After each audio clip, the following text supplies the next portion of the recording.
We are moving now from a conceptual approach to a more practical one with good practice examples from across alliances that are represented here today. And first and foremost, in our case studies section, we would like to call to the floor Sorana Cimpan from UNITA, Université Savoie Mont Blanc, who will present the UNITA label, a tool for shared identity, recognition, and innovations. And then we will move forward with additional complementary good practice examples from across alliances. But we have sufficient time to take one or two questions after each presentation, I think, for any clarifications or immediate observations that you feel to be made online or offline. So thank you to all of us who are still here with us online or offline. And Sorana, please. Thank you very much. So hello, everybody. So my name is Sorana Cimpan. I'm from Université de Savoie Mont Blanc in France. I'm talking for the UNITA Alliance. The title of the presentation is the UNITA label, a tool for shared identity, recognition, and innovation. So I will try to get you through that. This title I didn't choose, but I adapted to it, and I tried to build a presentation around it. So obviously I convinced myself in the presentation. I hope I will convince you too. So the UNITA identity, we talked about, we are a pretty peculiar alliance, let's say. Well, nothing very weird in the fact that we are 12 universities, 7 countries, 1 alliance. I think that's pretty much our alliances have that amount of universities. We also have 31 Gemini partners. You see there on the right side, 150,000 students, 21,000 staff. So from what I see from Marcus, we are less big, let's say, in terms of number of staff and students, but for CIVIS, but that's our size. I don't know if you see from how the different partners are on the European map, but we actually do share like a strong identity because we are all cross-border continents in rural area universities. So that's part of our identity. Coming back to what was said this morning, that the university deserted, these are not very big cities, let's say, not even medium size. Some are very big, very, very small. But we are also, and that's really important for us, Romance language speakers. So the multilingualism, it's very important in our alliance. Okay, we are all Romance language speakers. We bring it further to the intercomprehension. It's really in our identity. And we also have 6 common research themes. And obviously, as we also talked, the education is also driven by the research. We have these, I don't know if you see them, but we have 6 research hubs, which are green energy, circular economy and environment, cultural heritage, digital transition, global health, and inclusive societies. So they drive the research, but they are also having an impact on how we organize education. So from this title, the UNITA label, a tool for shared identity, recognition, and innovation, what I will talk to you about, it's our label and how it relates to the European degree label. I will talk about criteria and delivery processes because these are common and these really contribute to the identity and to the fact that it is shared because we use the same processes. We use the same criteria. We are all in this together. And it's for recognition. And as for the innovation part, well, I will tell you where we are and what we aim for, a little bit more of what we think the innovation comes from. But these are, let's say, the 3 big parts of the presentation. I will start with this first. What is the UNITA label? And the relation to the European degree label? Well, the UNITA label, it's very encompassing. And I joined Dorothy when she said, when we wrote the project, it was not that clear, it was this moving target. Like we were inspired by the UE strategy, but this was prior to the 2024 Commission degree package. So we made our definition, then the Commission came with it, and we adopted, obviously, but in our case, we concern several dimensions. Our label is delivered to joint programs, but also to single programs. We'll see how. What does it imply? We have a UNITA label for micro-credentials. We have it for Romance language learning and intercomprehension, because this is so important for us. This part is really one of our stronger identity, let's say, markers, and for graduate schools, which is, when you talked previously in the keynote, in the panel, we talked about the doctoral level and so on, where we do somehow approach it with the graduate school. So, and you can see, I will obviously not read this to you, but these are excerpts from our project definition. And we see that we literally had action names like develop and promote the UNITA European label for joint study programs, define then the word the UNITA micro-credential label, define the UNITA label for Romance language. So we find this UNITA label a lot. And as the downfall of the project approach, each action does its work, you know. So everybody is delivering a UNITA label. So at some point we have to say, okay, let's bring all this together, you know, because obviously each have their specific objective and concerns, but all strive at the same thing, which is conveying our shared identity, convey the recognition of the alliance values and the quality standards, okay? And they are naturally strongly grounded in the European values and recommendations.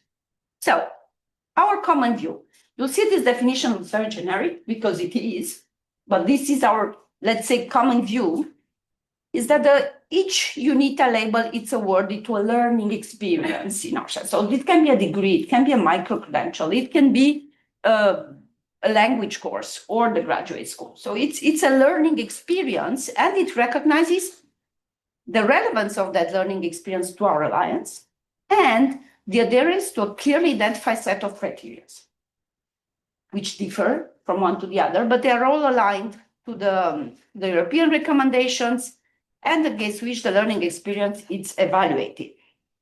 What we aim for with this? Obviously, and the first one that comes to mind, it's definitely a means to value the educational component. We give the label to an educational experience, we value that, be it a degree, be it a micro-credentials, be it whatever it is.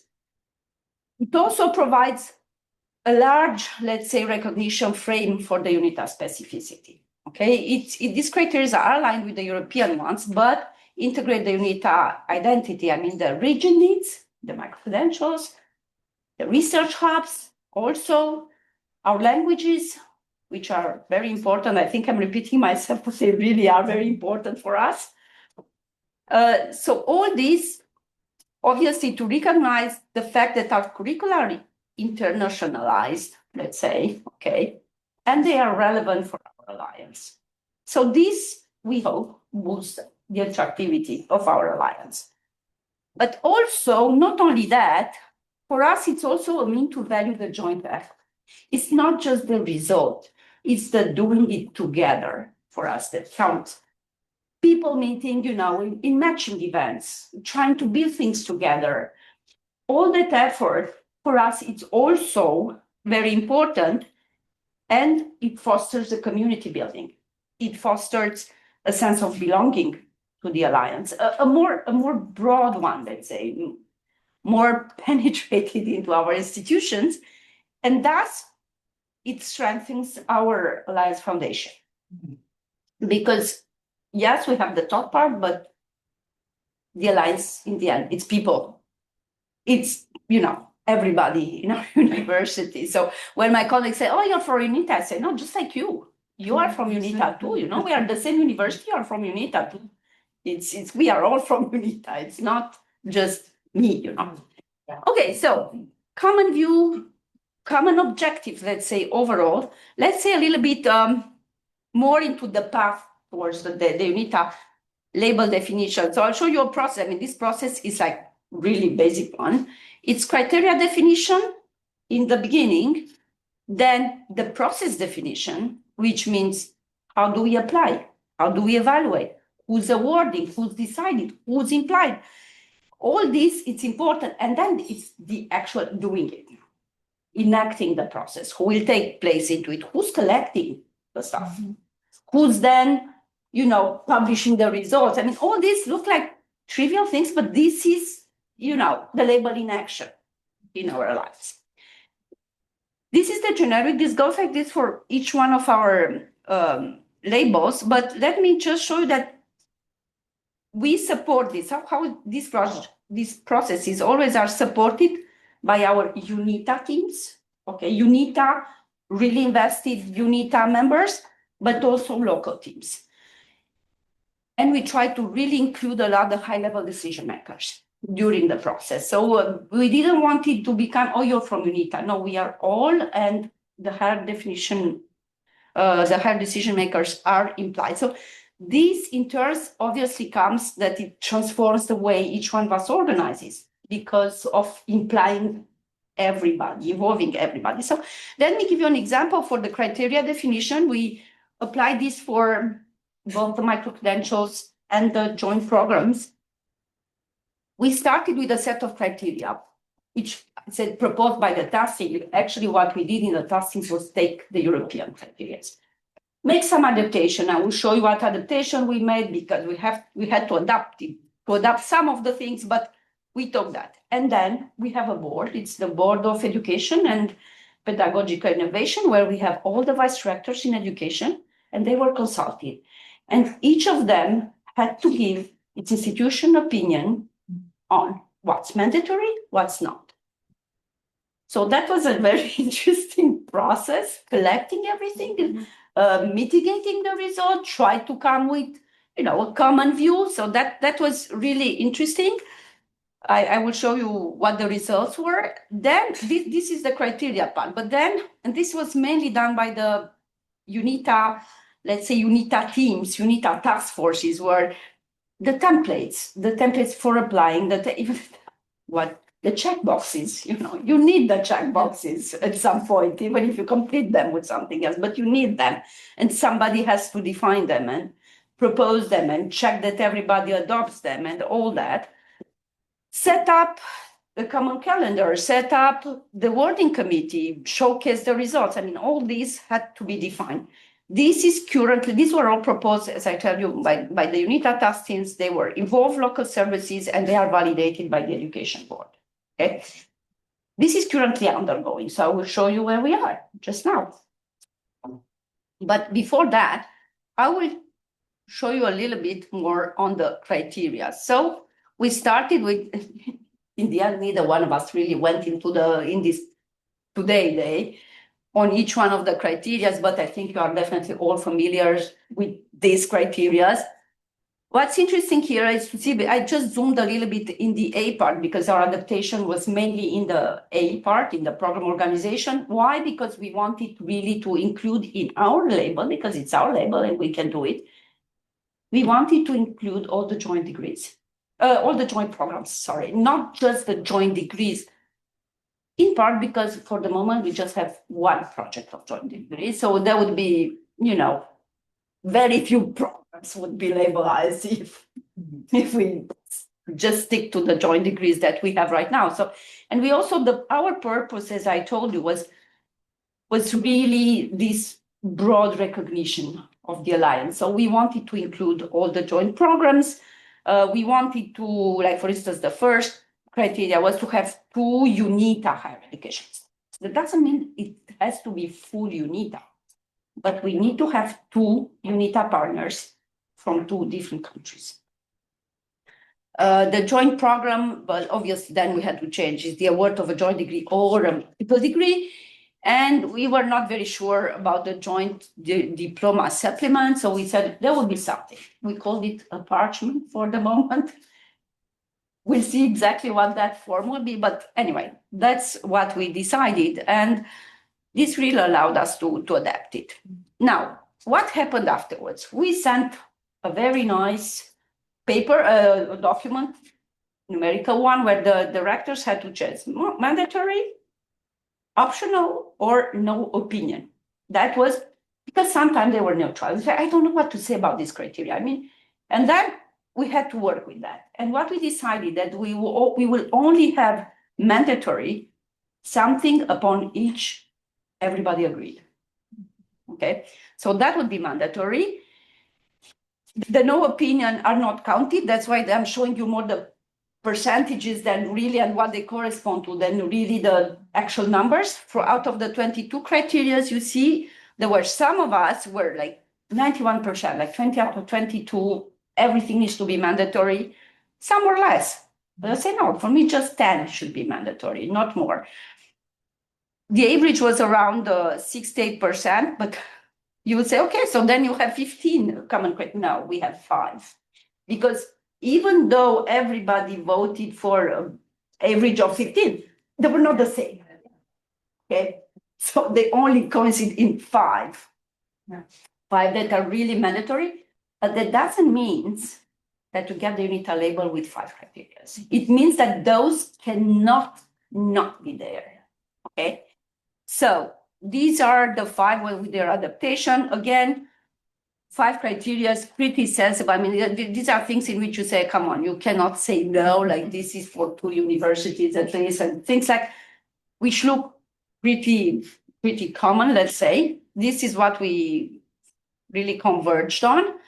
But what is interesting for us is that this is for us to give the UNITA label, but also we think one of its main intent we had is to have it as a readiness evaluation. So we intend to use this label also, I wouldn't say as a teaching, but not, it's sensibilizing everybody to see, well, where are you? So maybe what we also, I forgot to tell you, there is an additional criteria, which in the end became optional also, which is it related to one of the research hubs? Okay. So even with that, yes? Will we get the presentation? So I don't have to take Yes. Yeah. So what we prepared a 5-level scale evaluation. Okay. So we said, okay, let's look. We definitely at the low coverage, you cannot, the 5 mandatory, and obviously these being one on top of the other, these readiness levels. So if you have between 5 to 10, it's low coverage, between 11 to 13, basic coverage, broad coverage, high coverage, full coverage, where you almost have it all.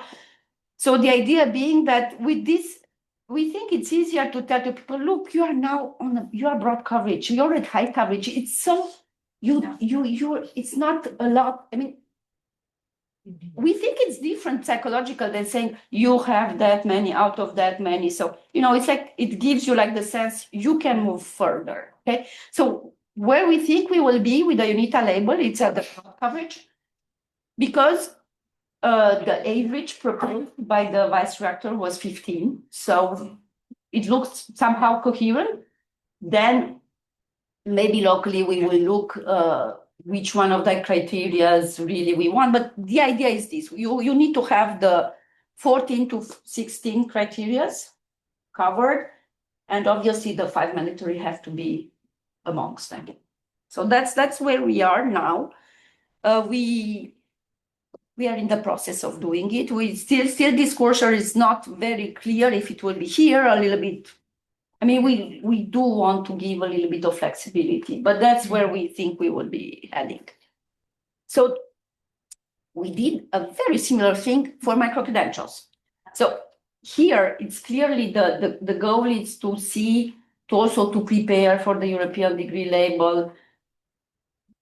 But not only, I mean, really, it is, first of all, a label to recognize us, let's say, but also use it for the readiness.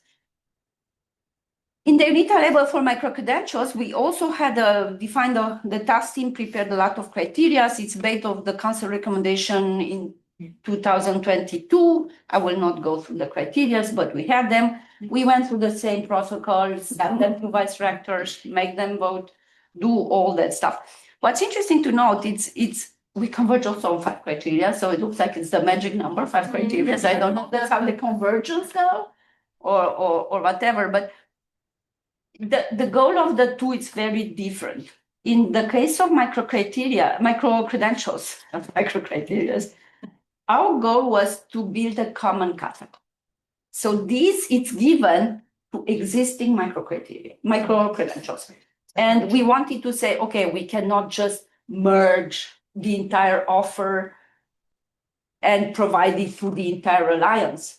But we want to select some which we think are relevant for UNITA too, and put them in a common catalog, which will be shared inside the alliance for lifelong learners. Okay, so actually all these processes I will also show you the processes, but what we have now, we are looking at existing micro-credentials, existing joint programs, and how can we labelize what we already have, okay?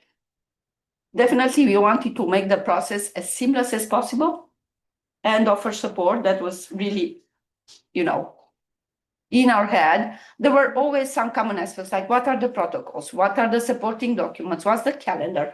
Who does what? This is all common, but then for the joint programs, we started with existing joint programs, and we contacted them.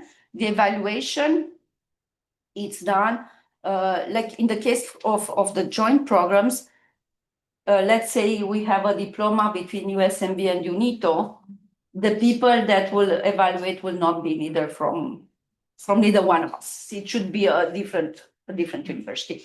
In the case of micro-credential, it's a lot more local based, okay? Like there is an evaluation, you see, you have to sign, yes, the criteria are done, but it's less somebody, because if we start to evaluate the local micro-criteria by somebody else, it's just, there's a lot more data in there. So the evaluation, it's more local, but as you see, the process, it's very clearly, very,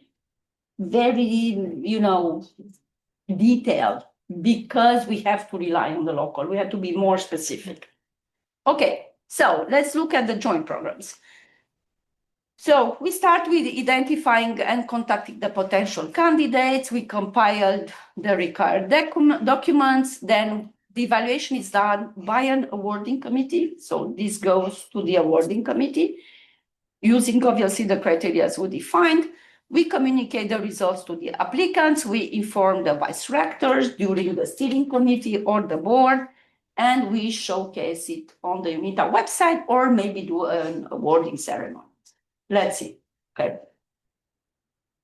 When we look at who is involved, I put a lot of colors for you to show you that what's green is UNITA, what's orange, it's the local people, let's say, and what's purple, it's high level, vice rectors, governance, whatever.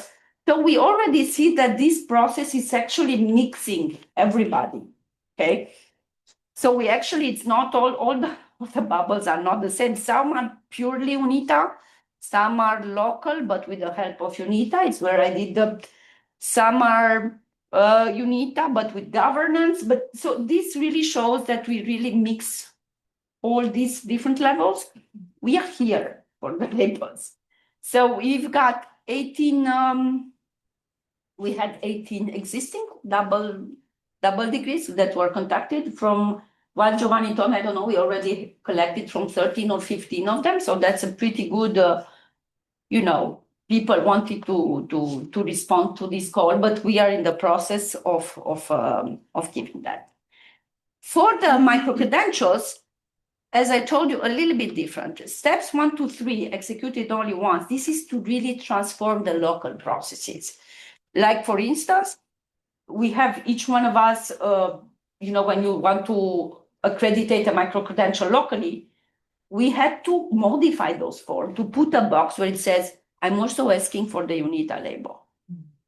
Or when we also wanted to make sure that UNITA label is included into the micro certificate. So this normally it's done once, because it's really changing the local procedures.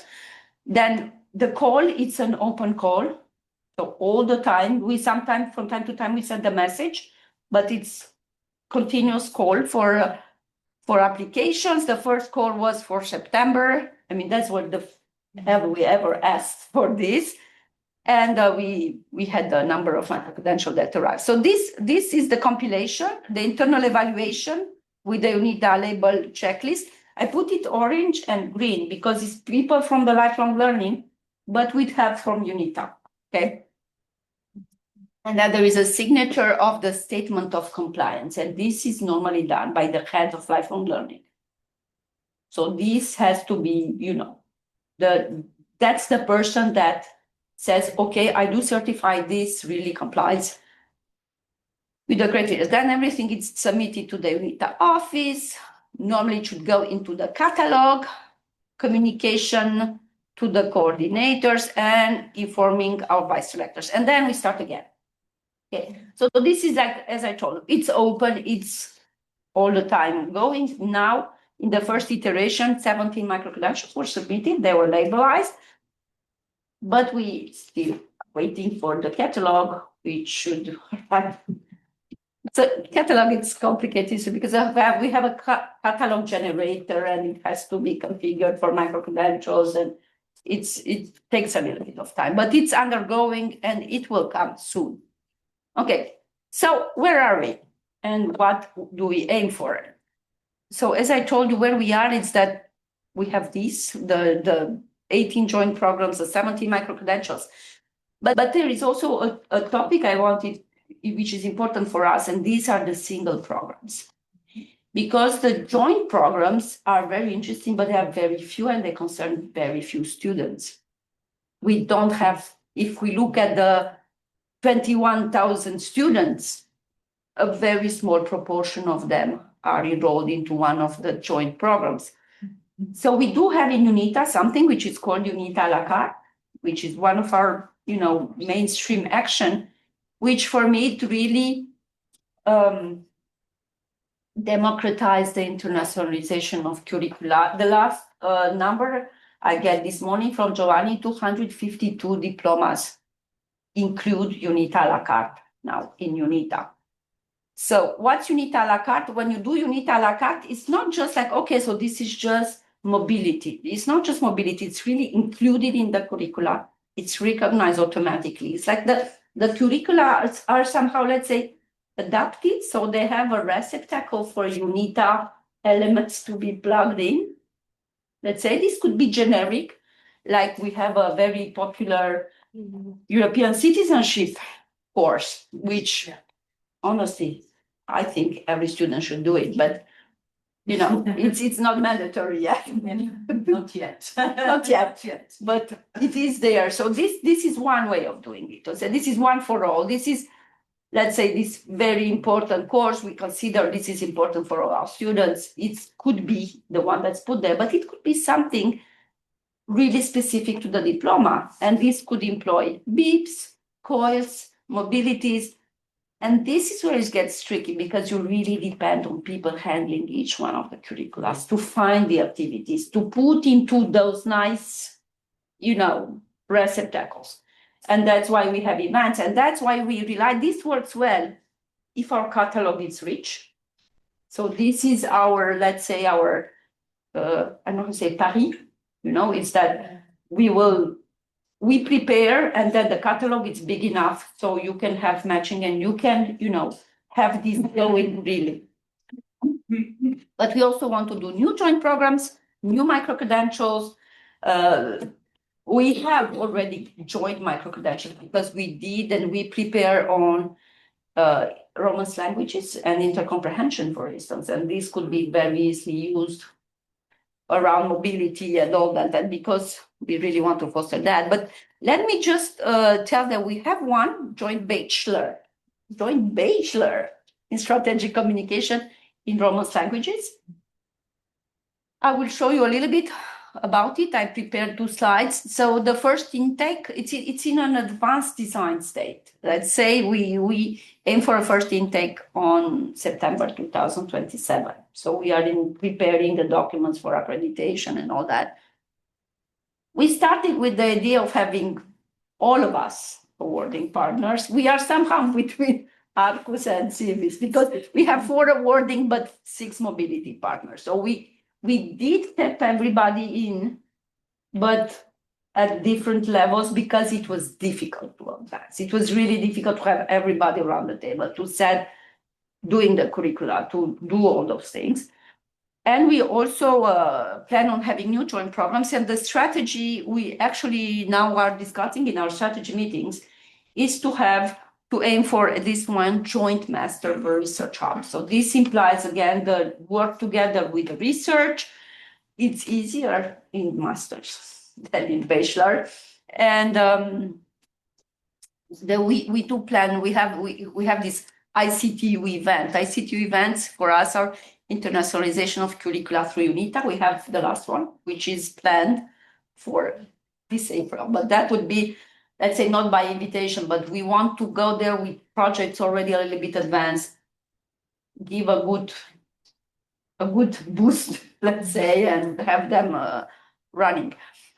So how does it look, this joint bachelor in strategic communication in Romance languages? I put three different colors for each one of the years because each year it's in a different country.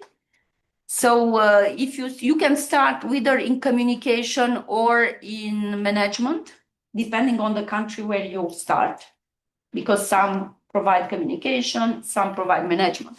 If you are in a country with communication, then you will move to management and vice versa. And basically, you will obviously, now I'm thinking if we have international students, they will definitely learn also the first language, which is the country where they start. But for our students, let's say they start in Spain, then they move to Portugal, and then they move to Romania, let's say. But the idea is, it's every time they have the language, and it's in the third year, they really come together all in online courses. In some online courses, they are two, on software courses and project management courses, which are in English. But we also have open internships, some projects, local internships, and important, the bachelor thesis. It's co-directed between the first university and the last one. Okay, so here it's an example where we would student would start with Universidad Pública Navarra in Spain with communication, and will take Portuguese and Romanian language courses. Second year, they can go into one of our UBI, for instance. It's not an awarding partner, it's a mobility partner. And it's because of what you said, it's very difficult. The bachelor, not only it really adds an additional difficulty in the fact, in the way the people are recruited. Sometimes because it can be national and you don't have the hand on it. So you can't impose a number, you can't, well, in Portugal, turns out, the two vice directors from Portugal are very willing and but they say, we can't.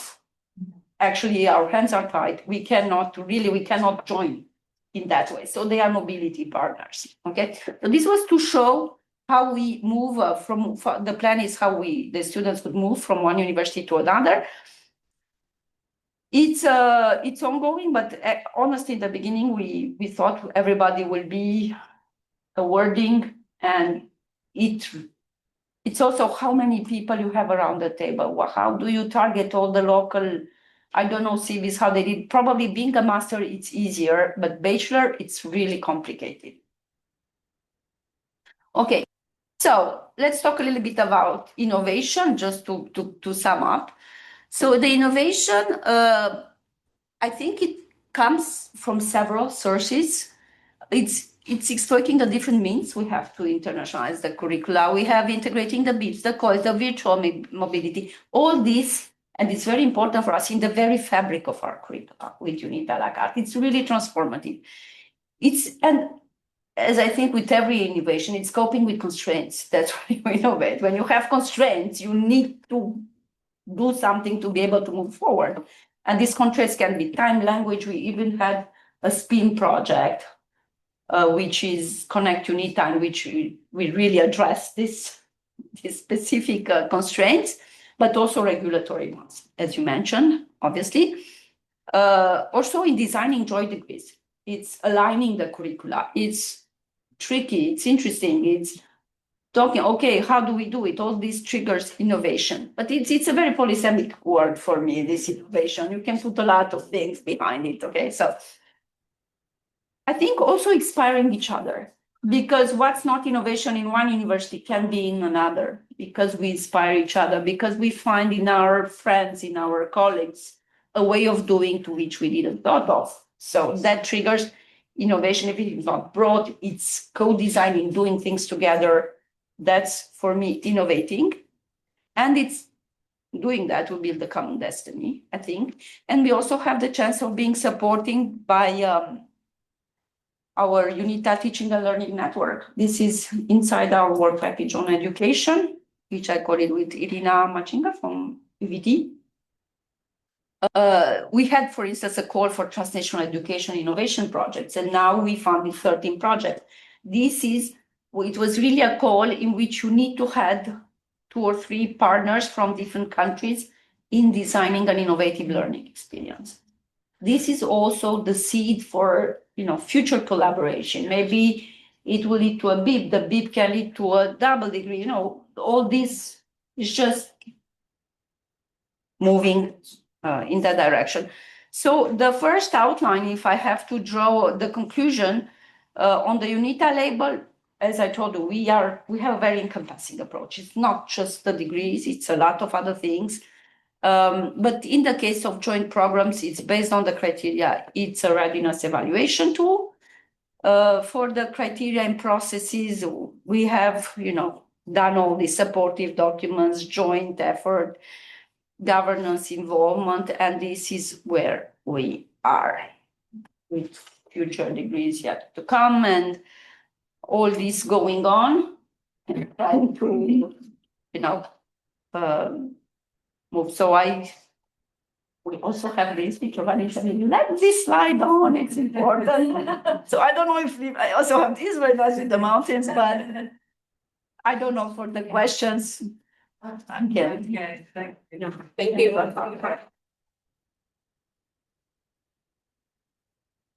Because we're here in this group of people who are all interested in what the others are doing, I think we can maybe take some questions after each of the best case studies presentations, because otherwise the discussion might be trending on one case study, but then the answers might come from another.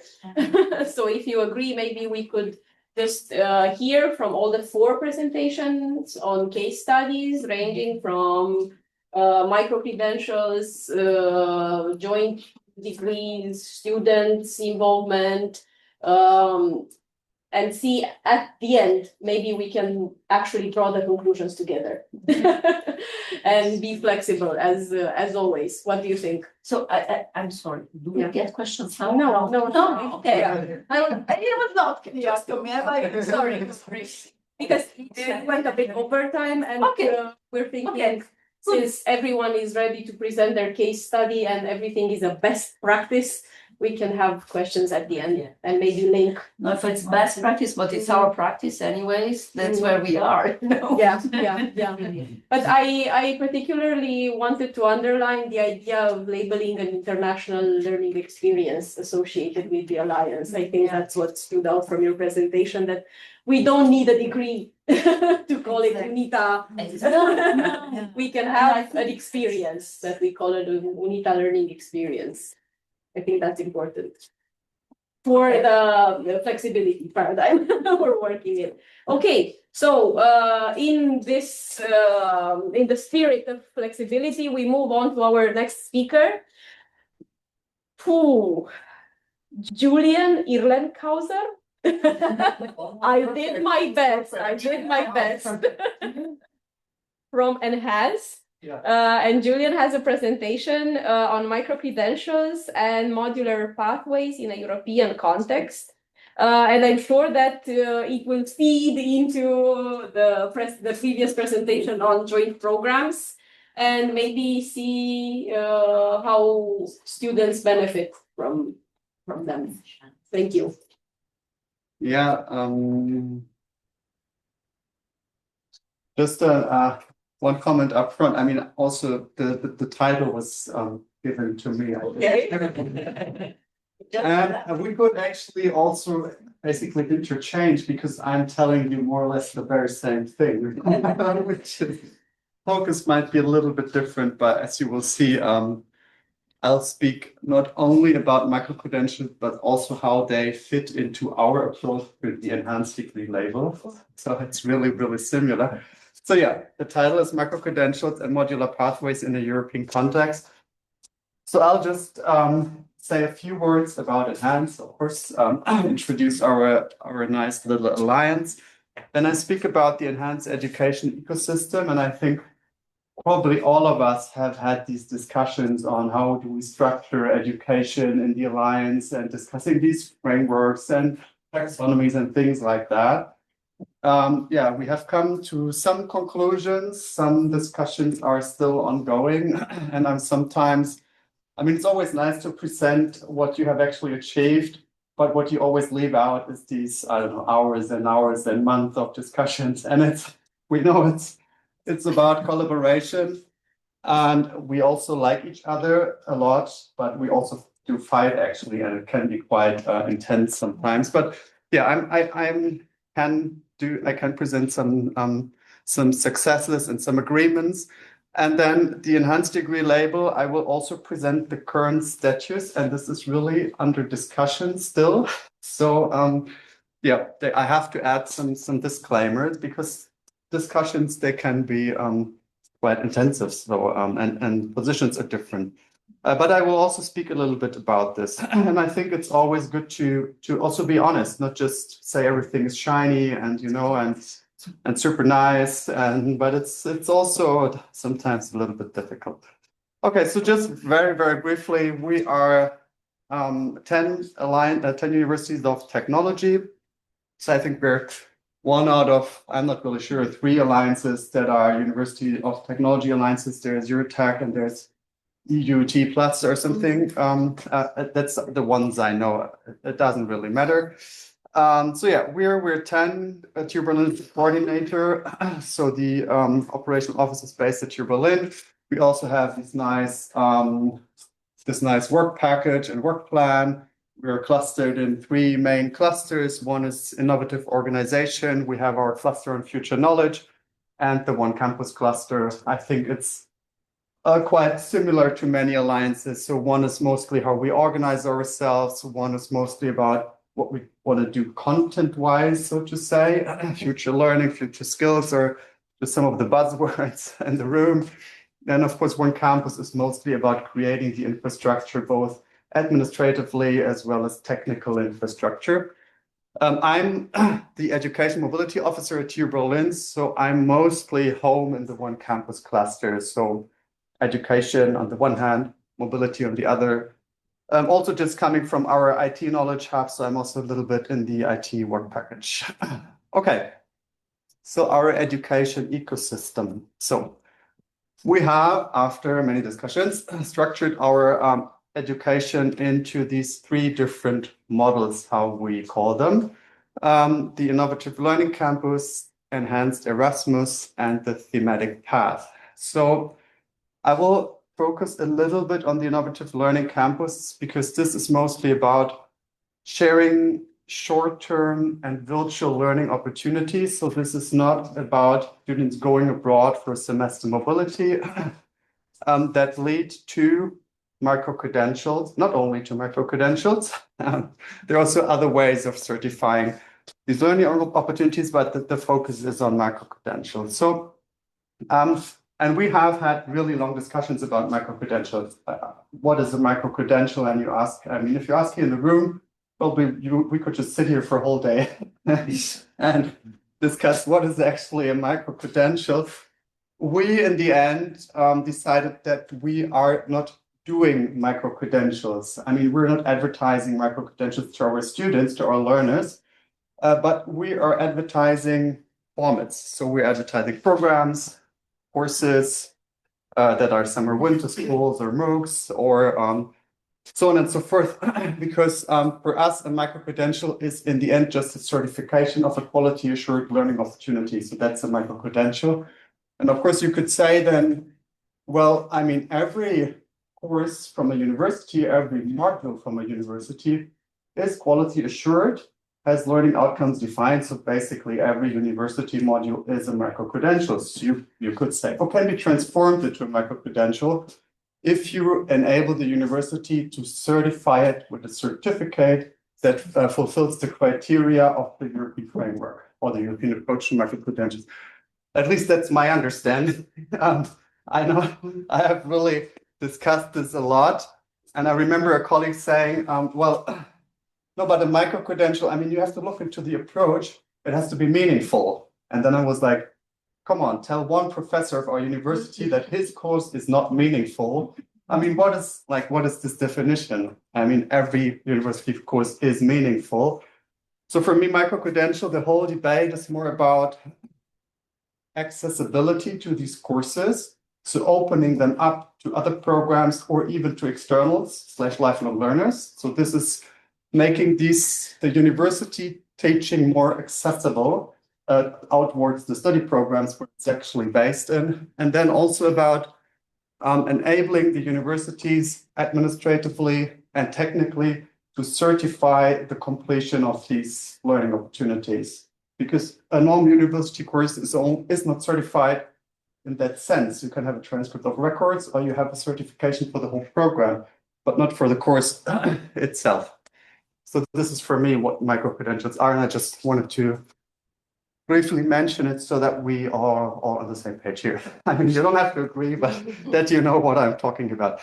So, but then for us, we have structured this basically into two different types of micro-credentials. We call them complex and simple, but this is our kind of internal language. We would never use it for the learners, but we have micro-credentials that are composed of different individual components. So this makes them a micro-credential program, so to say. And they come, so these are joint educational programs. We have them on, for example, data literacy, like these typical topics nowadays, or on climate action. We also even have one on gender and diversity in STEM fields, because we have a strong focus on gender and diversity within the STEM fields. But these are more like kind of transdisciplinary and somewhat transversal programs that are offered to students from different disciplines. Okay, so they have different components. Usually we put together 3 or 4 courses, and then it becomes a nice little program of usually 9 to 19 ECTS credits. That's kind of the size of the range. And then we have our micro-credential courses. So this is just one single component, one single course, so to say. And these come in different forms. So we have summer and winter schools, we have MOOCs or self-paced courses, and then we do have instructor-paced courses that, of course, mostly delivered online, because talking about accessibility, this is all about students not having to go abroad for a whole semester. Yeah. Of course, we want to go for jointly developed courses here. So, I mean, you all know the blended intensive program. So this is, of course, one particular funding scheme, so to say, to actually deliver these kind of courses in the form of an instructor-paced course or a summer-winter school, however you want to call it. We also don't use the term blended intensive programs to promote these courses. I'm not sure if this is a good decision or not, because it becomes more and more familiar for students, actually. But yeah, we advertise a course or a summer school, and then this is run as a blended intensive program, and then it's certified with a micro-credential in the end. And just to mention it, it's not so super important here, but we also have trainings, and they don't lead to micro-credentials because they're in a sense not quality assured, and they don't come with ECTS credits. So you receive an enhanced badge for these kind of trainings. We do staff trainings, but also a lot of gender and diversity trainings that we offer for students, or intercultural trainings. Okay, and all of this, what we do here, this feeds into our so-called innovative learning campus, which is basically a course catalog, an online catalog where students find all these learning opportunities. We have kind of agreed on deadlines when we fill this catalog with the courses for the next term. and then it's advertised and students can apply and register for these courses and programs. Maybe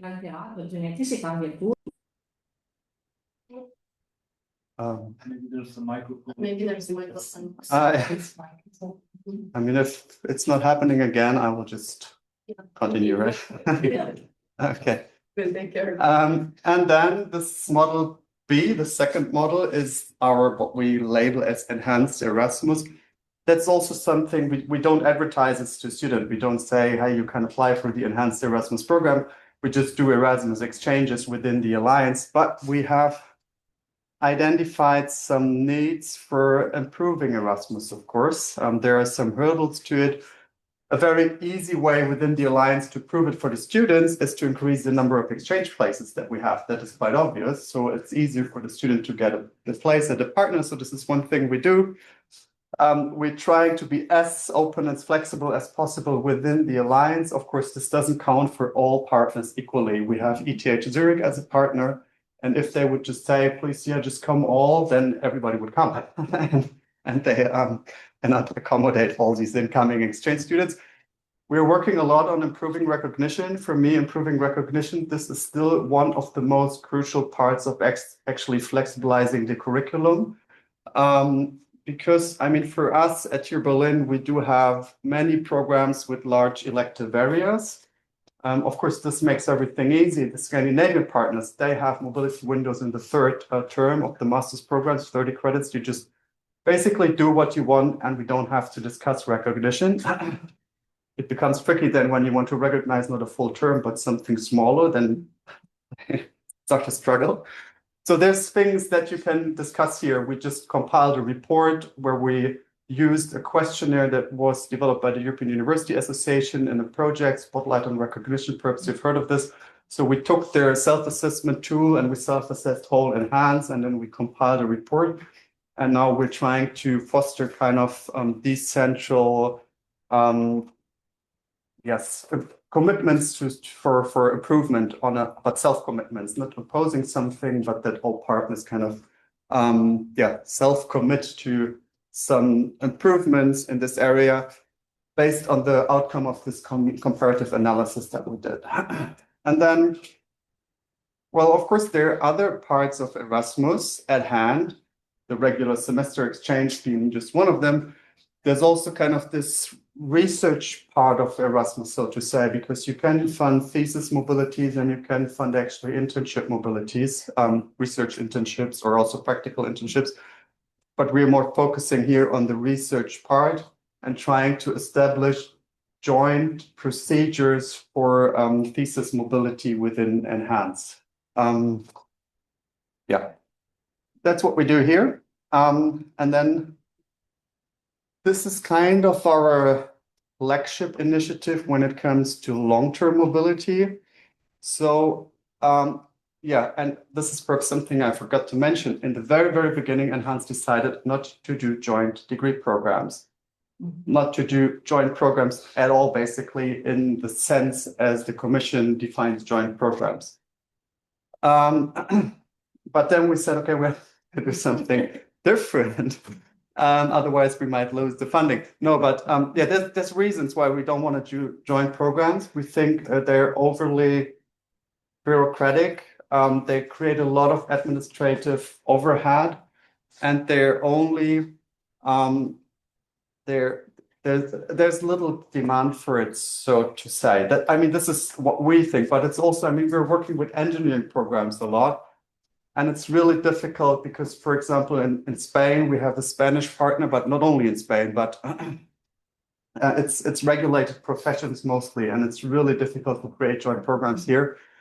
And we said, no, it's actually not really worth it. We want to try something different than these kind of joint programs, something that is a little bit more flexible. And similar to a joint program, these thematic paths are like kind of very structured and, so to say, curated semester mobilities. So, So it's basically a co-designed path between professors that are already collaborating, at least ideally already collaborating. And they agree on a curated course packages within selected disciplines. And this function is, so to say, an international minor. So we have, to give an example, we have a thematic path in urban policy or one in control and automation. And they're not attached to a single study program, but we offer them to different study programs so that you can actually be, you could even be a student of computer science and do a thematic path in urban policy. Probably this doesn't make a lot of sense, but it might make sense. So it's more about an international specialization, a specialized track within your program. And what is very important for us and what is a strict requirement is this preemptive recognition. So if you want to join one of these thematic paths as a study program, you need to ensure that it's recognized for the program. So this is where we say we only allow you to open this to your students if you have preemptively recognized this whole path, the whole track for your study program. Which for us is often easy because we have these elective areas, so that it can really fit into many of our programs. But some don't have them or they're very small and then it doesn't work. And then we also don't allow them to join. Okay. So this is basically the 3 different models. And this also means we have, I mean, for us, these are kind of baskets of opportunities that we have when it comes to internationalizing our study program. So we have a basket full with future skills aligned micro-credentials. That's the Innovative Learning Campus. We have the second basket, which is, of course, standard Erasmus semester mobility, but also research mobilities that we can actually fund. And then we have the third basket is thematic path, which are thematically focused semester mobilities with a very, very strong thematic focus. And of course, that's not for the student who says, well, I want to go abroad. I want to just, try some things, learn a language. It's only for those students that really want to focus on a certain discipline while they go abroad. And then we said, okay, how can we perhaps create something that is similar to a joint program, but more flexible out of these baskets of opportunities? And that's where the enhanced degree label steps in. So, our rationale behind this was to create for us as an alliance a serious alternative to the European degree label, but something that suits our needs as an alliance and that aligns with our own education strategy. And that is, at least from our perspective, more customizable and more flexible than the European degree or the joint degree programs, and which we want to be a signature product of our alliance that showcases the integrated education offer, so that also combines these different baskets that I just showed you. And I will just perhaps skip this and come to the actual structure. And as I said, this is still a little bit under discussion, so I need to be careful how I phrase this. So we have been, what do we want? We want the students to go abroad for a long-term mobility. So then the discussion starts, what is long-term? And we said, okay, long-term mobility is, we just align with the Erasmus program and say long-term is minimum of 2 months nowadays. The standard case should be a full term. Most students don't want to go only for 2 months. But yeah, we want to be flexible, and we also have a partner who has quarters, not semesters. So you could actually do just a quarter in Sweden. Okay, so you have to do this semester mobility, or this, not semester, the 2 month mobility.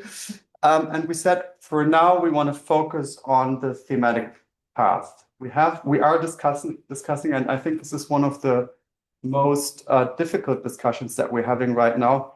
Should we also allow a regular Erasmus mobility actually to fulfill this criteria? I don't want to deep dive into this discussion here.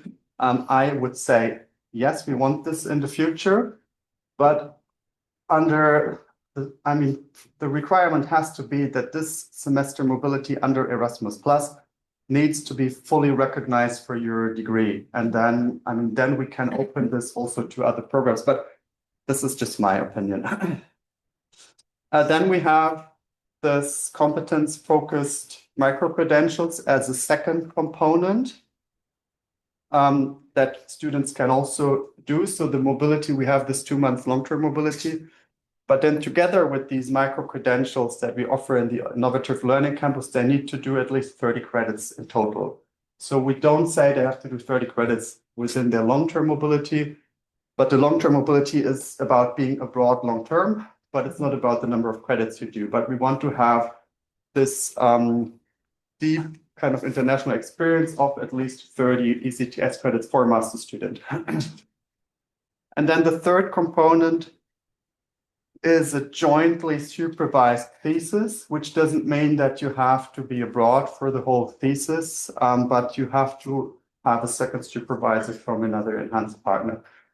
And yeah, then you kind of end up with the structure. We also have a work package on future skills, and they kind of what they elaborated on future skill kind of feeds into this here, so that we ensure that within the thematic path or within the micro credentials we offer, we have some kind of alignment with these future skills. And then in the end, I mean, this would be then kind of the optimal pathway, so to say. So you have a master student that starts at TU Berlin, and then they do this nice blended intensive program on control and automation, which is offered jointly by the professors who also collaborate on the thematic path. And then they can do this course package on control and automation at one of the alliance partners. I mean, it's not all partners that are part of each path. So in this case, it's only 3 and 2 more want to join. So then they do the thematic path. And then in the end, they do the joint thesis either at home or at another partner, or they stay at the university where they already are. And was this a 5 minutes wave?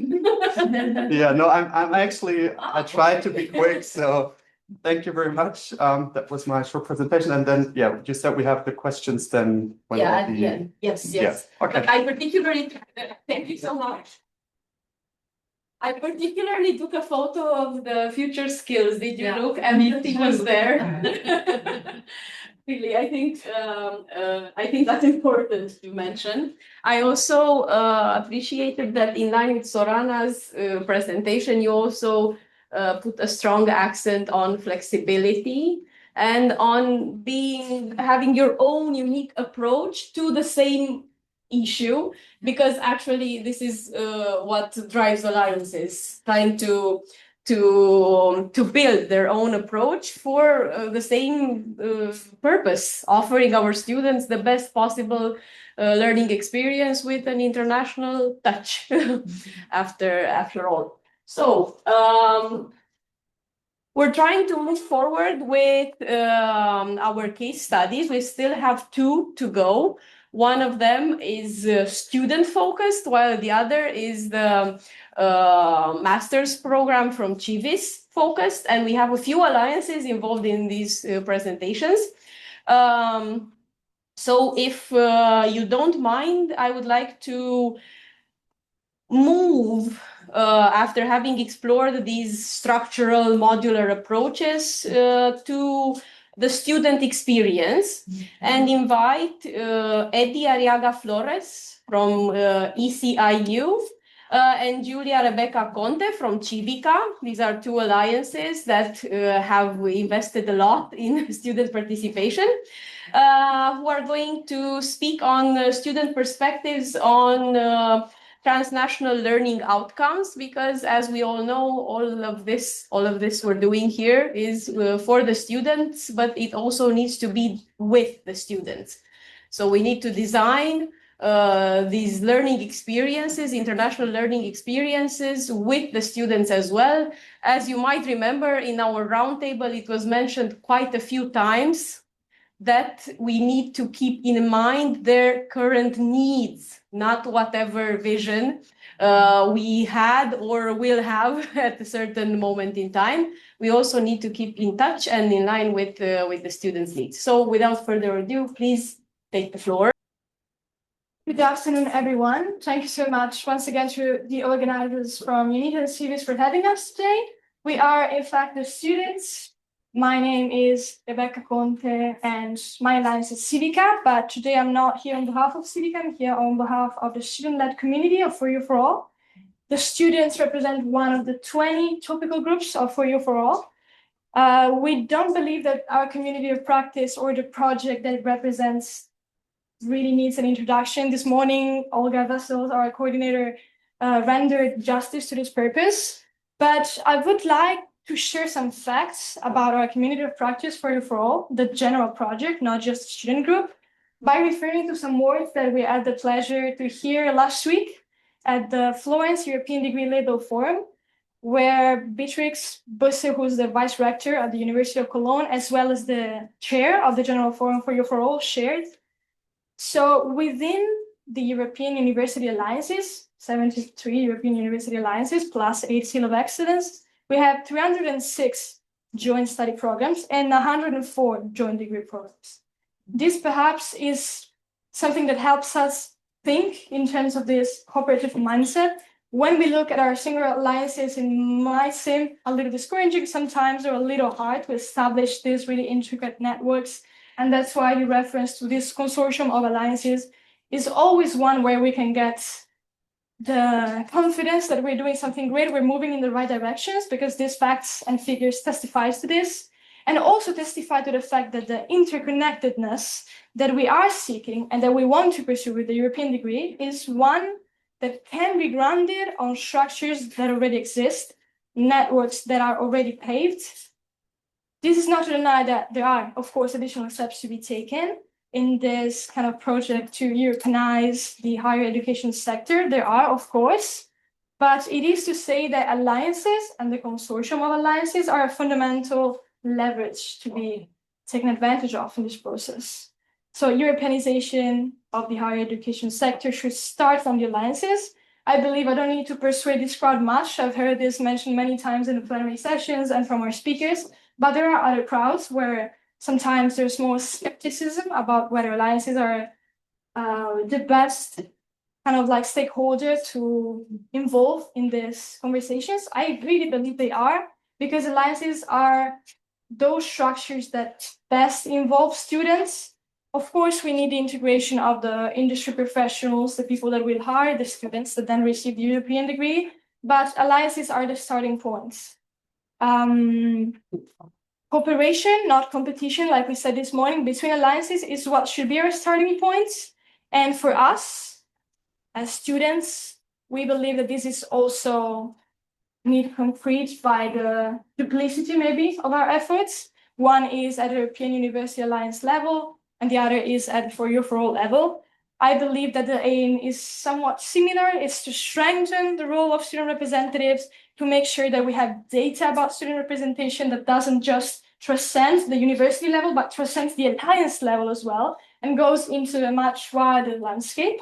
And then to be sure that students, like me, like Eddie, are recognized as experts of their own university experience. For this, especially, we thank you very much for having us today. We would like to start with a little bit of an icebreaker, and I would ask you to get your smartphones and scan this QR code that will lead you to a very simple questionnaire that asks you the role of international experiences in your education.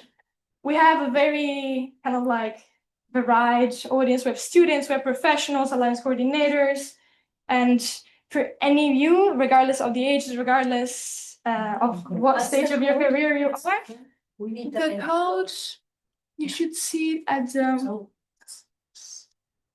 Okay, the code is 65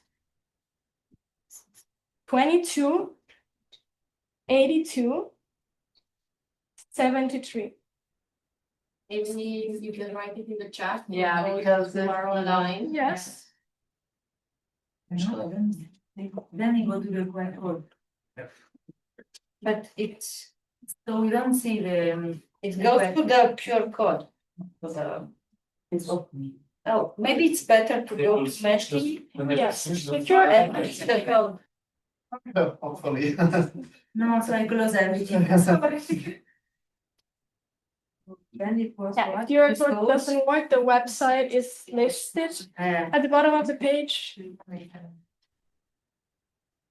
Just one second.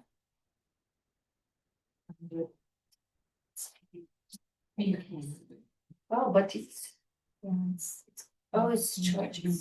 Okay.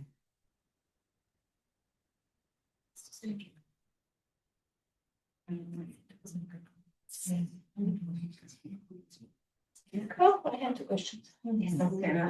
Got them now.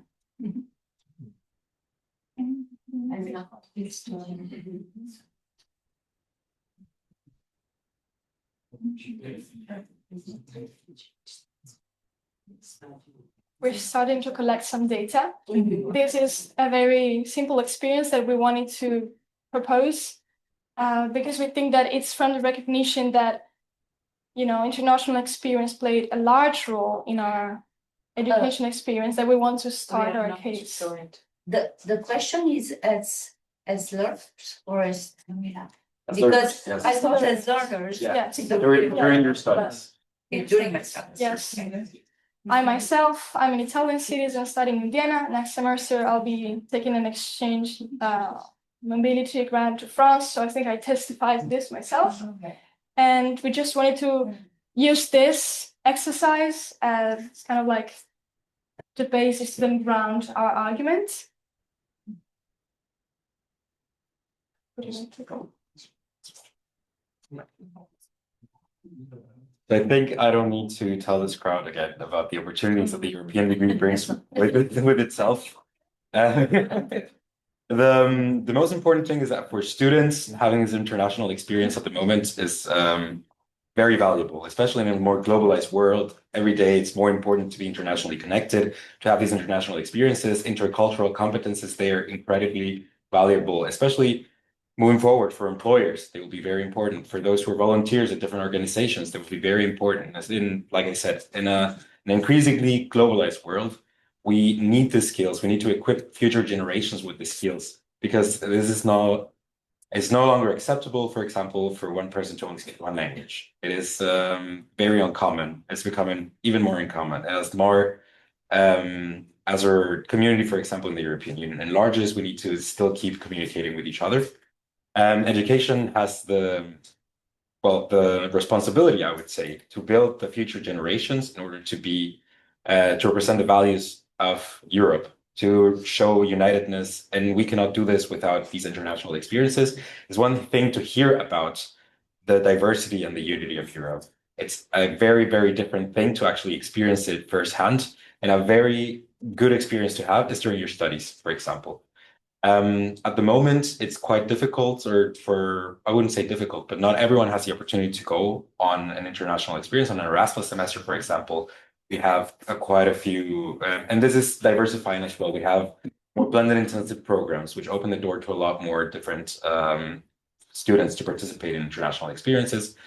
And the European degree label also opens a lot of these opportunities, a lot of these doors, because with an instrument to recognize these degrees, there is more of a, how should I say it? There is more of a push for universities to offer this international education as well.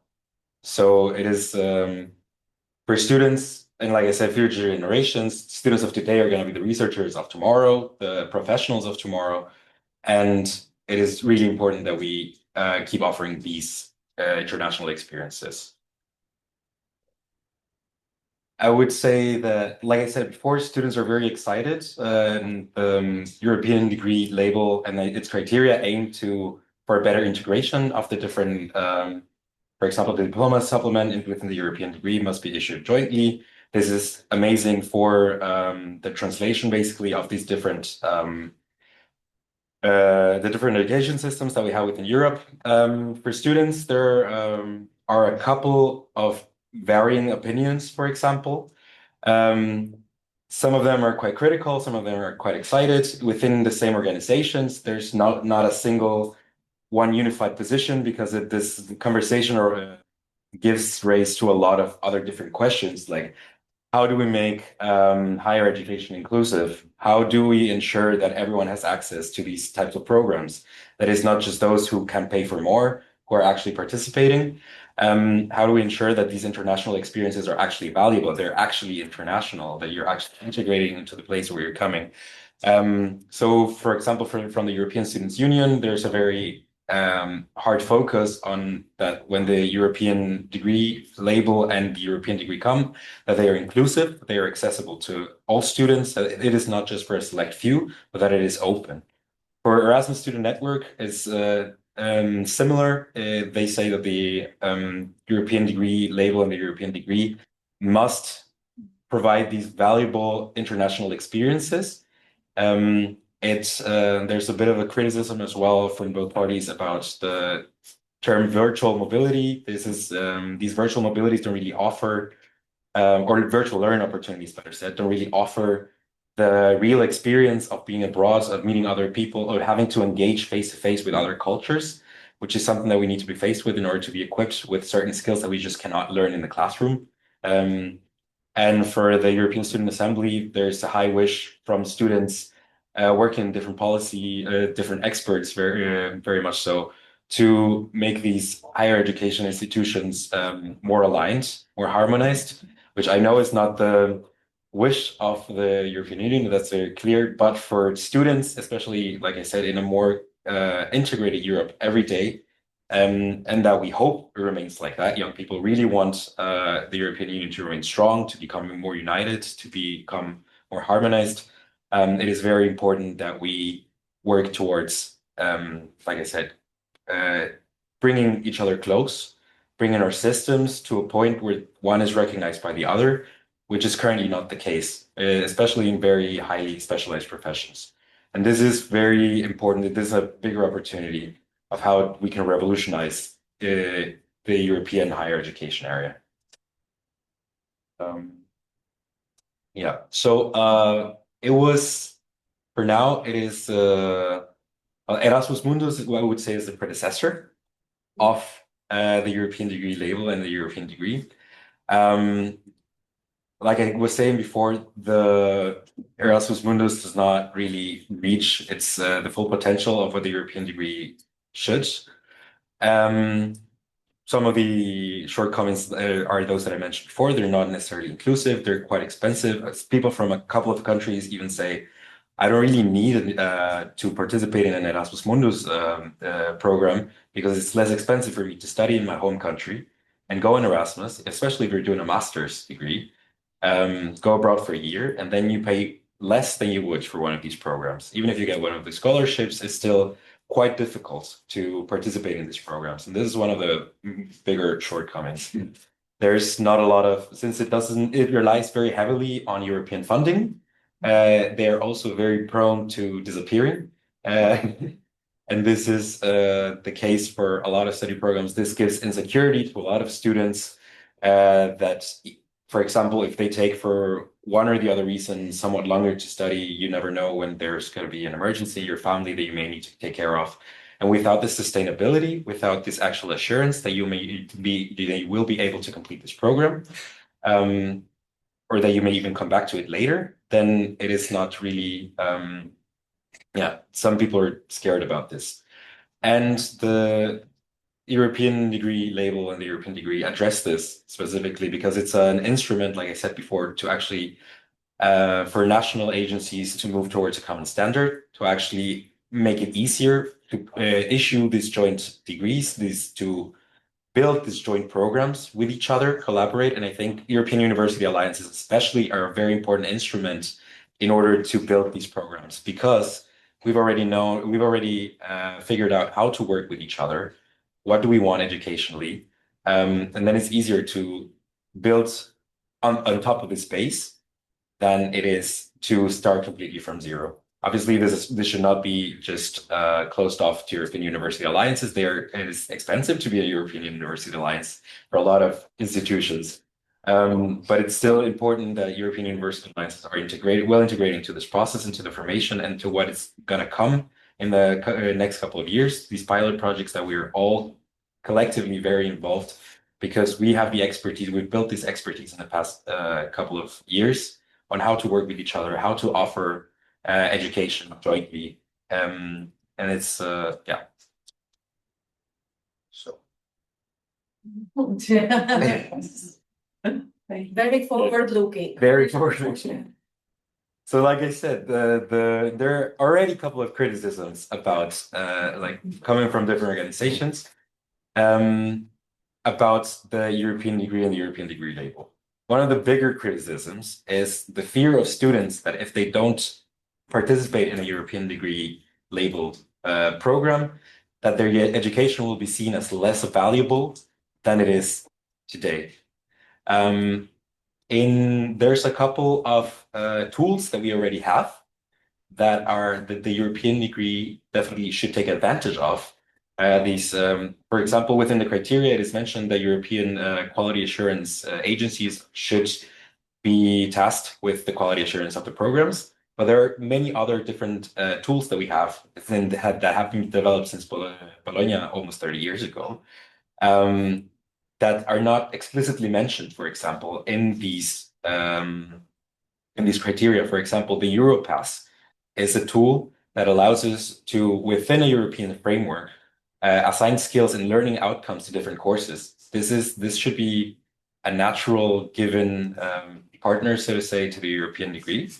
It is not explicitly mentioned, though. So this is, I would say, something that we need to work towards, to use those existing tools we already have in order to improve the efficiency, basically, of what we are trying to achieve. Because it's very common. We see it within our alliances as well. Sometimes you're so busy trying to reinvent the wheel that you don't notice the wheel is already there. So the most important thing is to build upon what we've already built. So European University Alliances, the tools that we've gathered from the Bologna process, tools such as the Europass are very important to not put effort again into something different, but to actually integrate what's already been worked on a European level. With that, we thank you for listening to us. We're happy to take any questions now or later. Later, yeah. Thank you. Because I think everything is adding up very nicely. Thank you.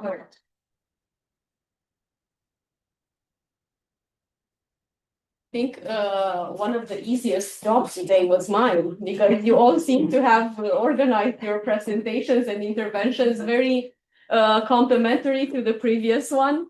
So first and foremost, a big thank you to Giovanni.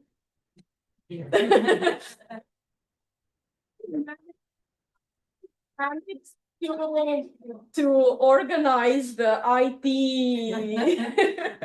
dimension of today very well. I am completely technical. My studies are in political sciences, so I use the laptop and that's it. And I connect to meetings. Okay. For our last but not least intervention of the day, a best case study example that we're very happy to share with you today and to discuss and debate is coming from CIVIS, with Alexandru Cartiș presenting how CIVIS set the scene for a European degree program through the Tracy Master. And hopefully Alexandru will take us through the main obstacles of designing Tracy, so that we see it's not easy, but also the how can I say this best, to the results they've achieved in order to motivate us further. And after the 3 case studies beforehand, Alexandru, if you don't mind, just wrap things up. Yeah, before the conclusions. Yeah. Thank you. And give the floor to you. Thanks. Thank you very much. So, well, definitely not an easy job here to I duplicated it for the online to have the final case study for you today. Also, after my name was raised a couple of times for different reasons. But shortly, I'm Alex, for those of us who didn't connect yet. I'm the head of education unit at CIVIS Alliance. And well, my job on a day-to-day basis is to make sure that all of our educational portfolio is actually happening in all our universities. But before that, of course, I use this opportunity also to speak a bit about our alliance. And well, as Arcus also here present, of course, we are one of the alliances from the first wave, the third generation of alliances from 2019, which bring together 11 member universities in Europe, and I'm not talking about EU universities, and I'll show you why, and 6 African universities in the alliance. So basically, our alliance is an alliance of 17 universities, as we normally say, because our partners have an equal status in the alliance, not in the project, of course, but in the alliance. And of course, we aim to work a lot on education as one of our main mission, aside from all the others, of course, but in a multicultural, multilingual, and of course, truly democratic way. And those are our 11 European universities that you see here, 9 EU universities, and 2 non-EU, so one from Scotland or UK and one from Switzerland. And you see a lot of them are based in capital cities, but not only. We have Marseille, of course. We have Tübingen and Salzburg, which are not capital cities, universities. And well, indeed, we're a big alliance. We put together about 500,000 students, so quite a large community, and around 70,000 staff members that are going together. And of course, I mentioned the 6 African universities, which you find also here, spread across the entire African continent, which are part of all our activities in CIVIS, of course, in different manners and in different levels. But aside from that, when we speak about education, we found it really interesting to look at our community, which is not about 17 countries. It's actually about 139 nationalities that are brought together under the umbrella of our alliance. And this was meaningful for us because it changed the way we are building the narrative towards them. It changed the way we are actually reaching out to them with our activities, and especially our educational and training opportunities. So, of course, we have this global dimension in the alliance. And while in the piloting phase in CIVIS 1, as I see also Arcus 1 today, in CIVIS 1, of course, we tried to build up the alliance, but in the second period, which we are close to ending it now, we try to actually run it up. And if we compare that with what you said also, Dorothy, in your presentation, it was interesting to see that in CIVIS 1, we were very top-down, completely top-down, and now we are entirely bottom-up. But now we're actually thinking of whether is that a good decision or not. It depends on what we look at. So, well, it's going quite well with all of course, there are a lot of challenges. I will not sell you, the false things. But when we look at the results and what we see, especially in terms of education, and I'll stick to the educational part, of course, for the topic of today, is that we have developed over 200 blended intensive programs for the past 2 years. And we are known as the Alliance and doing most of the beats around there. But also we dedicate a lot of time in innovative pedagogy training. So we develop more than 60 such workshops for our academics, of course, research dimension and legal entities and so on, but I will not insist on that part today. And of course, we want to reach that destination in which this becomes a normality of our community. And of course, that's quite a far destination. It's not there yet, but it's something that we keep reminding ourselves on a day-to-day basis. And this is where, of course, in this context, and especially connected now with the most recent developments at European level and the Union of Skills and the developments also with the European degree label, we have tried to think of how we actually transform our educational approach in CIVIS. And we see that, of course, we want to have multiple approaches, flexible approaches, thinking about digital skills, of course, well, hubs and challenges, societal co-creation, and so on and so forth. I will not read them out from the slides because you will anyway get them afterwards. But in order to do that, we had, of course, to define what we actually want to do as educational offer. And this is the product of around 4.5 years of negotiations in the Alliance to actually reach at this framework, in which we set concretely what are the types of activities we are aiming to develop. And you've seen that we have structured them in 3 formats: the single learning activities, the multi-structured ones, and the degree programs, building one on top of the others in the sense that, of course, each of them should be able to be embedded in the next one. Of course, there are different things of how we do that in practice and depending on the program. But when we look at some of the results, I've already mentioned the BEEPs, of course, but I would also insist a bit on what you see there as 23 challenge-based flagship joint program. It's a very long title there.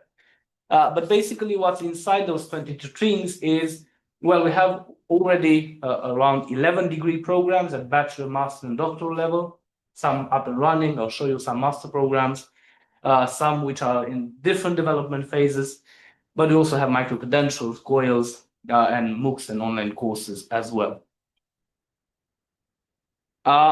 So, as I said, well, I'll focus, of course, more on Tracy today, one of our already up and running master degree program. It's not our oldest up and running master degree program. Actually, it's the most recent up and running one, but it's our biggest and it's our most challenging endeavor that we have ever considered taking upon our shoulders.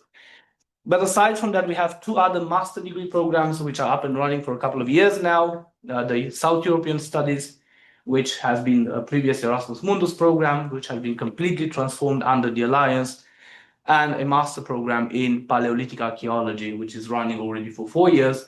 And the nice thing about this one, which I'll just put as a parenthesis, is the fact that students are doing archaeological research in South Africa.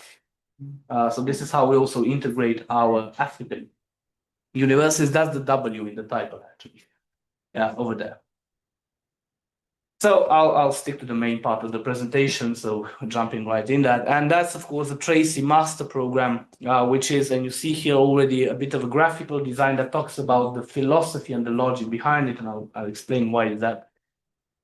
But we believed, of course, in working in this program that it's the way to not necessarily reach the perfect program out there. It definitely isn't the perfect program out there. Not the best one we could have achieved, but clearly the one that would allow us to develop better and more in the future. Because it was the program that allowed us as an alliance and as a community to respond to all the known challenges we know are out there in our universities. And that's why it's very important for us. But why does that matter in the context of the European Degree Initiative, which is, of course, the topic of why we are here today, is that we know, I mean, the fragmented situation across Europe is not something complex and duplicative procedures for recognition, accreditation, mobility, and to be frank, honest, limited transparency out there. And we look at the European degree label. Of course, the aim is to simplify, make it clear, to build long-term trust, but also to embed those shared European academic, civic, and societal values in the curricula. And at least from our side, from the Alliance, this is basically why the European degree label is not what we already have out there. Peter is no longer here, but he would love to. I already had a discussion with him yesterday evening in an online meeting, so he knows my slides already. Late in the evening. Yeah, I mean, he already came prepared for today, so it was nice. But we actually believe, of course, that the European degree label is Europe's new driver for higher education, with all these goods and bads that can, of course, be further developed. But it's something that should make joint degrees simple, trusted, and visibly European. And that's very important for us. And why does it matter for CIVIS? Well, we believe that the alliances are testing grounds. And we did it for the past 6 years now. And we consider that the alliances have actually played enough with joint governance, mobility, QA mechanisms. So those are the core foundations of the European degree label and all the processes we strive for. And it's also a safe policy laboratory that we have to improve and use as its maximum capacity. And at least from our side, the joint masters that we already have up and running and the BEEPs structures that we have developed for the past 3 years can actually demonstrate the label readiness that we have discussed ahead of 2026. I'm talking about 2026 because of the rollout of the label next year. Strategically, it's clear, it's certainly the same for your alliances as well. I mean, it's important that it enhances the visibility and credibility of our alliances and our programs, supporting mobility, and of course, well, linking the alliance with the education area, the European education area. And at the end of the day, we consider that CIVIS's report could, and of course all the other alliances' reports could actually become the transformative stepstones towards the 2028 council review that we, of course, are looking ahead of us. Now, of course, that because I also like that the students mentioned also the Erasmus Mundus, in the process of working with those programs and also with the European degree label readiness in the Alliance, we have also learned a lot of lessons from the Erasmus Mundus application because we had 5. So we had from what to learn, all rejected actually.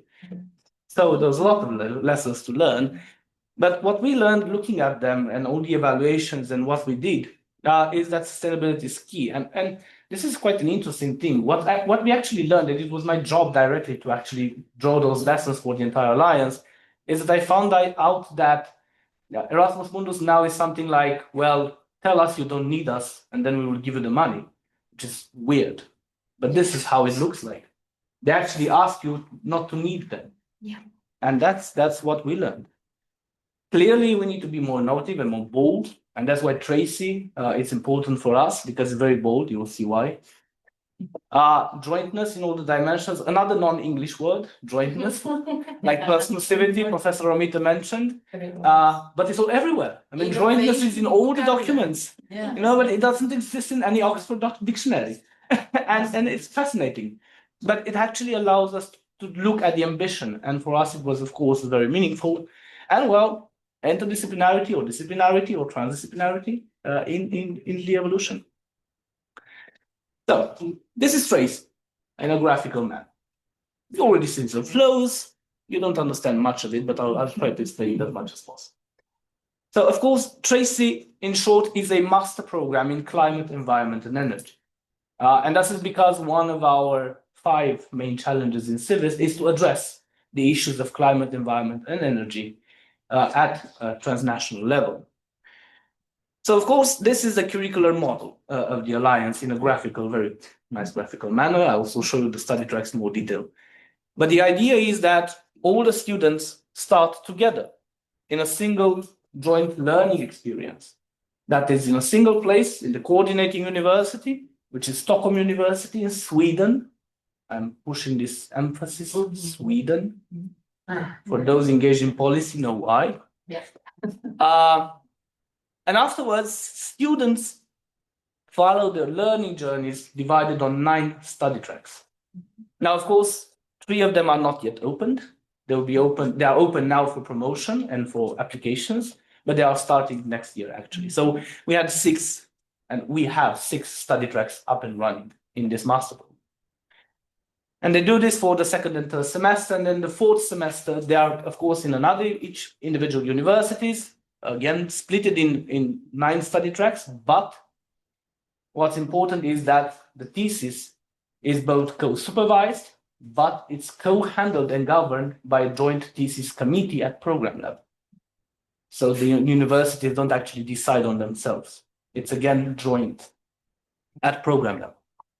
Aside from that, which is very important, is that we have those streams over here, which I hope you can see, which keep the students all together, even though they are in 9 parallel spots in Europe or not even in Europe, actually. And brings them back together once in a while in order for them to not feel solitary, disrupted, because that was one of the challenges that we are facing such a architecture, because you cannot bring hundreds of students and then throw 30 in each study track. But that also keeps the transdisciplinarity. Now, another very important thing, which I'll reiterate in the analysis, is the fact that the first semester, even though it takes place in Stockholm, is co-developed and co-taught by academics from all 11 universities. So Stockholm University has, I think, only 2 ECTS in that entire semester. But academics from all the other universities go to Stockholm in modular-based development and teach directly to the student. So this is the overall architecture of the program. So, as I said, it's coordinated by Stockholm University, and this was one of the things I told Peter yesterday in the meeting, because he was talking about the alliances and why is that relevant. And I said, well, I'll tell you a short story. 5 years ago, this university had never, ever imagined having a joint degree program. and their governors said it. No. Today, they are leading our biggest. For us, that's transformation. That's visible transformation. Of course, it's not without challenge. I'm not talking about things, but it's a real transformation. And for people, again, involved in policy, understand how is that from a Nordic country coming. So it involves all the 11 CIVIS partner universities, so the European ones, including the 2 non-EU from Switzerland and Glasgow and Scotland, and also 2 African partners. So basically it's 13 universities, but only 11 degree awarding universities. So all the 11 European universities are awarding degrees. Structured in 9 study tracks, as I already said, 6 opened already and 3 will open next year. And they're open for all disciplines. So the idea of the 9 study tracks, it was to allow, because it's a transdisciplinary master program. So we said, well, not me, the academics in the team said, well, it has to speak for everyone's language. So if I have a student with a bachelor in law who's interested in how to understand environment from a lawyer's mindset, how do I do a master program for that person? Well, I do a study track in humanities. And how someone with humanity background actually speaks about environment issues and climate issues. And so forth, we did it for everything. So it's open to anyone. But then, of course, they have to follow study tracks that are fit to their backgrounds. So making it also employability relevant. The transdisciplinary main field of studies. So it's a pure transdisciplinary master program. There's no discipline inside, actually. And this was one of our biggest challenges. I remember when we started discussing this with our accreditation offices in the universities and civis, they said, where do I put that in the documents? I have those fields of science. Where do I put them? So we needed years to actually understand how to do it in 11 countries. We did it. It was not easy. So in many cases, we actually found a disciplinary area because there was no crossing that. In other places, we did the multidisciplinary areas and so on and so forth. So we had to find ways around it rather than actually change the law.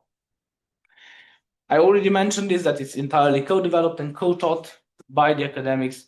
Applied in Erasmus Mundus Joint Master, not successful, even though scored 82 points, so above the threshold. The actual main problem of the evaluators was that they thought it's too complex.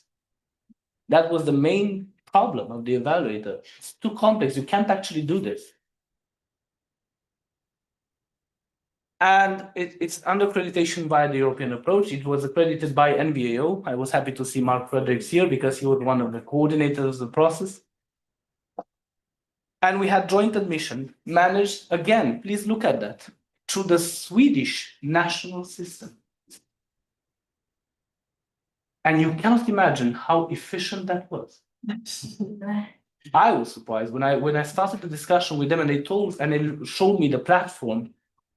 I looked at it and I said, wow, this is brilliant. And can we play with it? Yeah, you can do whatever you want. Put the civics logo, put the university's logos, we don't care. Wow. Lovely. And they didn't charge us any fee. Can we import that to other countries? We actually have this question for the other programs. This is without Swedish partners, so it's quite difficult. And of course, we also have participation costs. We didn't call them student fees for interesting reasons. We can talk about it over coffee if you want. But it's 4,500 euros for EU EEA and 9,000 euros for outside. So, of course, it emerged from a vision, and this belongs to, the vision belongs to one academic from Stockholm University, who's the chair of the hub, which talks about climate. And he's a very interesting character, very interesting academic. He always travels by bike everywhere, even between the north and the south of Sweden. So that's interesting. But he said that he wants a program, that was his demand 5 years ago. I want a program for any student from anywhere with all the 11 universities to talk about climate change, energy transitions, and environmental crisis. And say, yeah, that's an easy thing to do. Let's do it. So this was where it actually came from. And he said, again, I want any student to be able to take this, because I believe in this problem and I want to respond to it in the problematic world we're living in. So the program started this year. And of course, the first reaction you will see, 13 students, quite not impactful, Peter would say. 39 professors, 3 times the number of students. So 3 professors for 1 student, that's real, not sustainable. 13 universities and 6 study tracks. So they already met, they started the semester quite in September. Sort of 2 pictures of that. And they started this transdisciplinary semester, which 30 CTS in Stockholm, and they will continue their journeys all across the 6 study tracks in the following semester. Now, why 13 students? I can easily explain to you.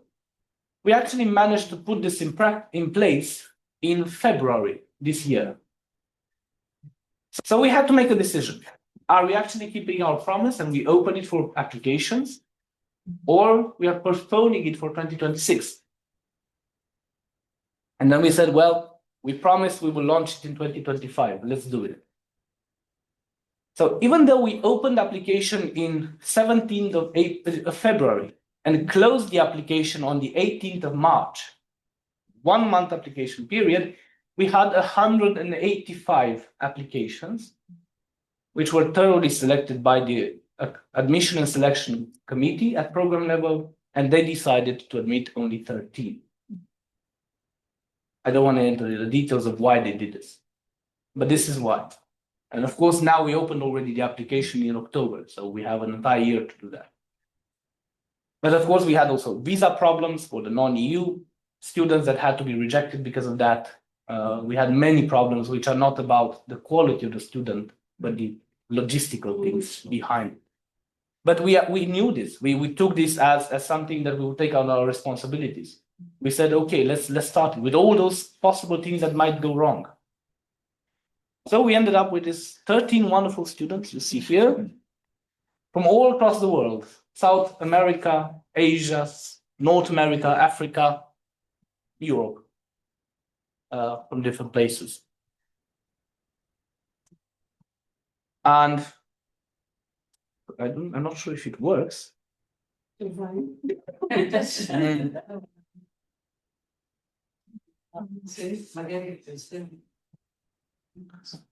I can send you afterwards the video. It will be it's just a short 1-minute video of the students promoting the program. We actually filmed their program. Yeah, something. I mean, it was those students that are actually speaking about the program. But I'll send you the video afterwards so you can so we don't lose too much time. So you find here the study tracks more clearly. You know, you will see, of course, that the distribution of topics: humanities, social sciences, transdisciplinarity, art sciences of different formats. The universities, I put the name of the city so it's easier for you to understand which university, otherwise it's complicated. And the type of degrees that are awarded based on each study track. So you will find study tracks with multiple degrees, study tracks with only joint degrees, and study tracks with both inside. And this was, of course, based on many reasons, some pleasant and some unpleasant, but this is the reality. And well, our question, of course, now today, what makes it a European degree program? And when I look at it from the perspective of the criteria from the European degree label, as they are in the council recommendation, started with the program organization dimension, the A criteria. Well, I can see 9 EU universities and 4 non-EU universities. I would say, check the box. Joint degree delivery, well, in principle, there are 4 joint degrees that are awarded at the end of the program based on the study track. But here there's a big but, and that's, we don't know yet if that will actually fit the criteria. Because if you read the criteria as they are, you all know it says, well, the program leads to the award of a joint degree. Mm-hmm. Well, is this fulfilling that or not? We don't know yet.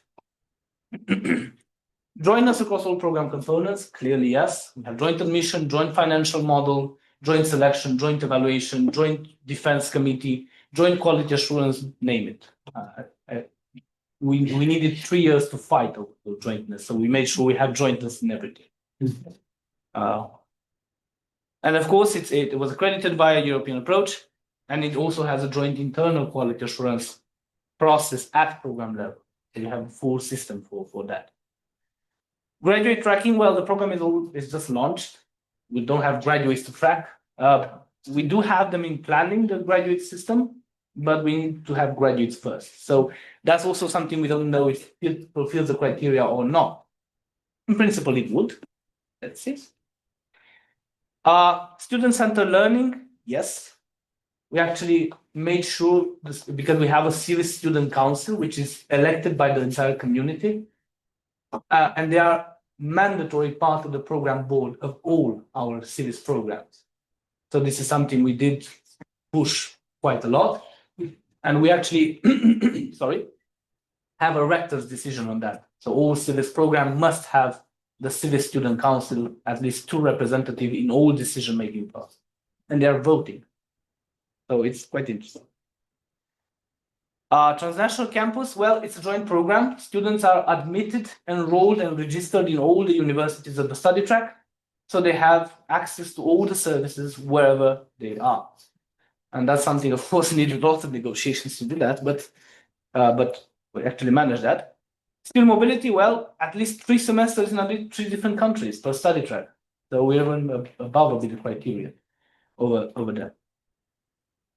I'll speed a bit. I don't have too many slides, I think only 2. European values dimension, well, it's not interdisciplinary, it's actually transdisciplinary. I would say it fits. But it also has interdisciplinarity across the tracks, depending on how it's distributed. It connects with a lot of actors and stakeholders based on the student background. So each study track has actors that are fit for that background. Learning tools, learning environment, digitalization, values. Well, of course, here we don't know who actually has to commit for those values, the program or the universities. That's an open question also for the criteria. Students are exposed to at least 2 or 3 different learning, linguistic and cultural environments, depending on the study track. Inclusiveness, well, I mean, here I don't want to open the Pandora box in the discussion.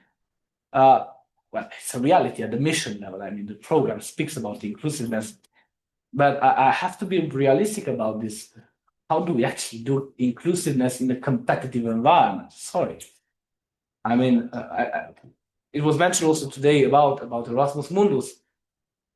We saw the recent reports of Erasmus Mundus this year, 2 years ago. Most of them are not European, you know, and it's the same thing we need to think about now, you know. Okay, what do we actually mean about inclusiveness? What does it mean in this context? I'm not saying it should mean what we think would mean. Professor Romita mentioned transclusivity, and that's why we actually want to use that.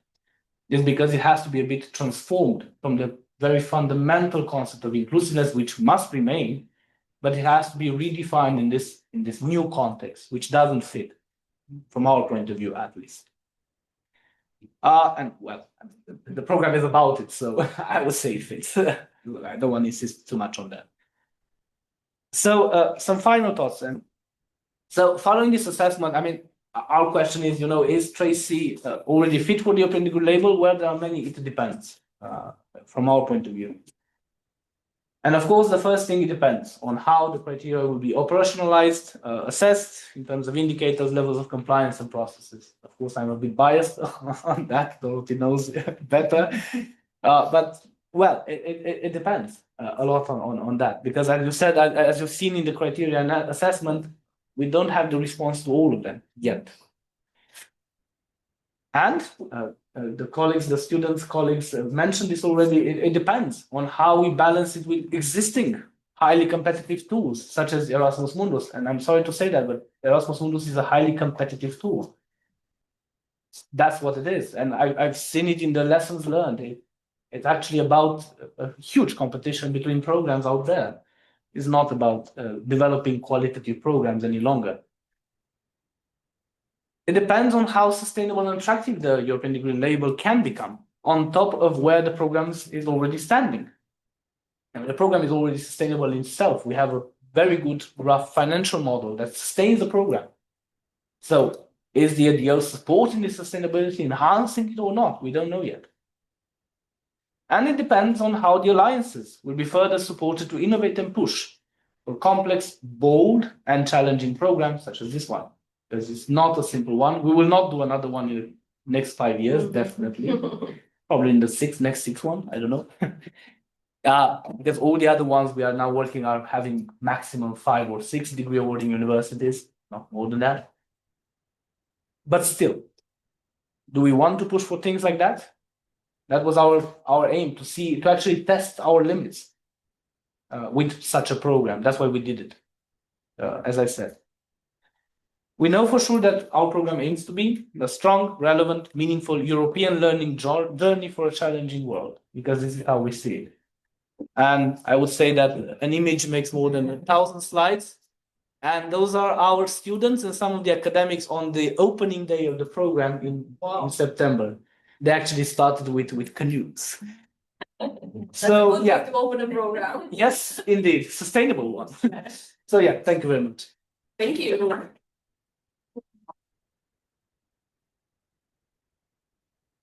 Thank you to Alessandro on a lesson on resilience. It seems to be a long journey to reach this goal, but I think congratulations on you reaching it. And of course, we all have a lot to learn from your stories, your reflections. I think also that what's important to take from all these case studies that were presented is the paradigm of flexibility that we're all working in. And as you could see, I think everyone mentioned it one way or the other. They might have been using the word directly, or they simply showed it through their actions.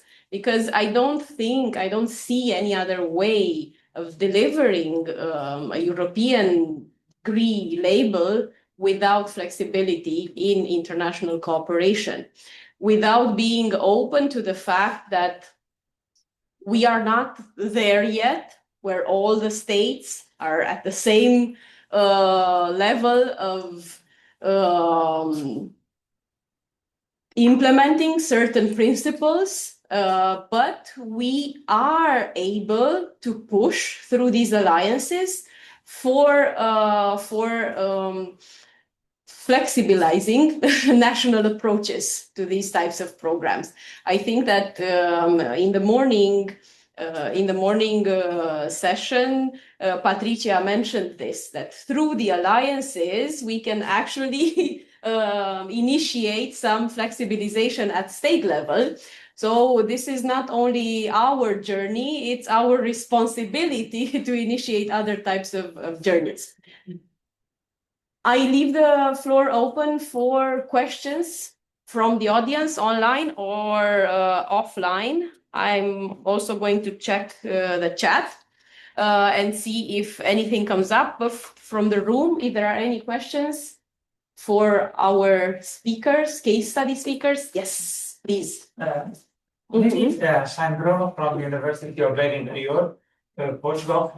Maybe not direct questions, but considering the morning interventions and to this afternoon interventions, I would like to raise 2 or 3 questions. The first one is that, in my opinion, we are working without a clear guideline or operationalization from the political power, from political institutions, from the national governments in order to implement these European degree labels.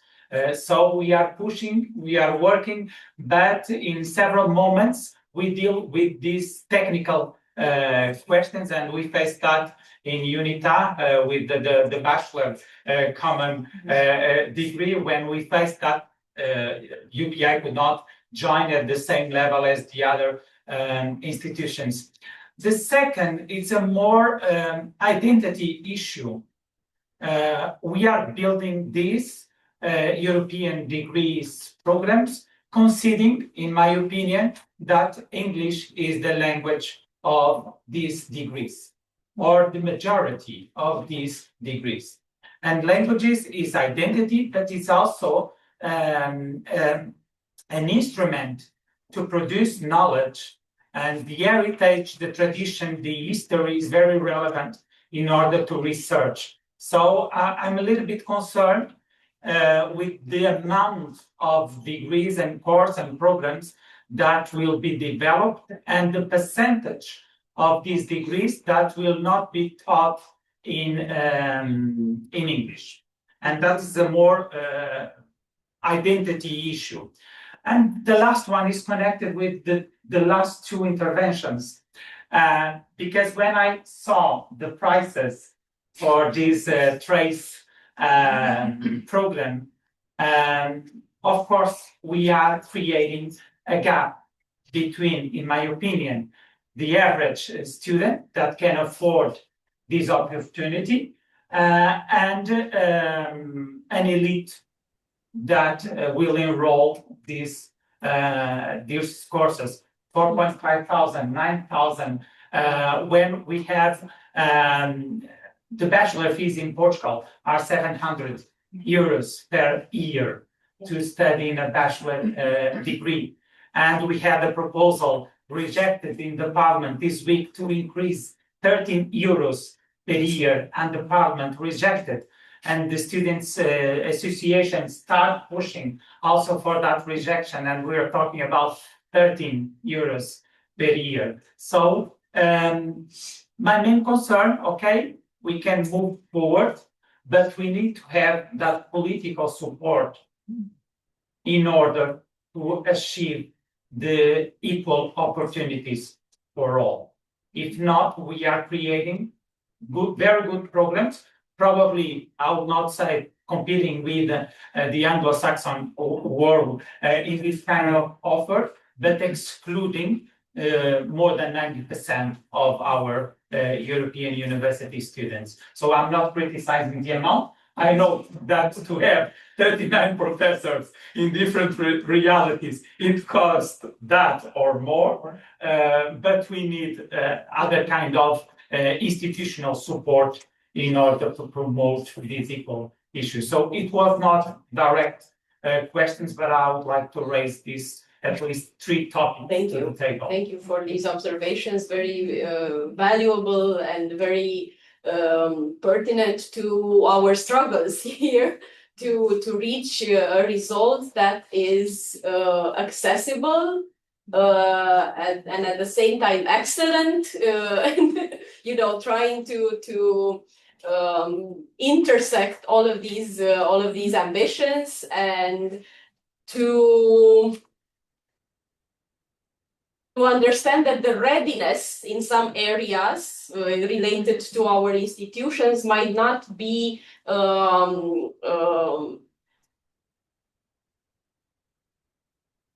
similar to the readiness of those we are expected to involve in these programs. We'll see about this indeed. There was a hand here and a hand there. So please, in the order of presentations.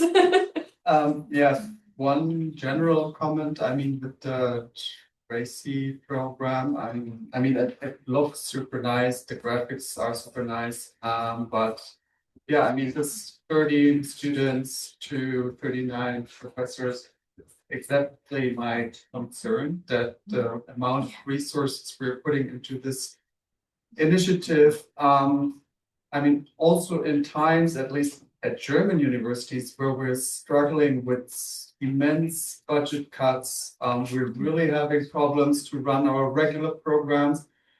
And for us, I mean, I work in the international office, it's super hard to justify why we're actually doing this when we don't have the rooms for the regular teaching. So this is just a general thing. I mean, it's nice, and I think the 32 students, they have the time of their life, and they will probably be very specialized, or I mean, very special, not specialized, very special experts in these fields. But yeah, I mean, this is a general concern I have, and it perhaps linked to the question, what is the student intake that CIVIS envisions for this program? Yeah, this is one thing. And the other thing is for UNITA and the label. I mean, it's a bit of a technical question, but I'm curious well, how you are planning to handle this, because we are discussing this. What does it mean for you to have a UNITA label? So you have a label attached to your degree certificates that you'll be issuing, or if you speak about a UNITA label, is this kind of an additional certification? It's a very detailed question, but because we're struggling with this, are we going to issue the enhanced degree label as separate certification? Or is this actually something that is put as a label, that's label suggestions on the actual diploma of the student, and then with a separate diploma supplement? Have you already found a solution for this?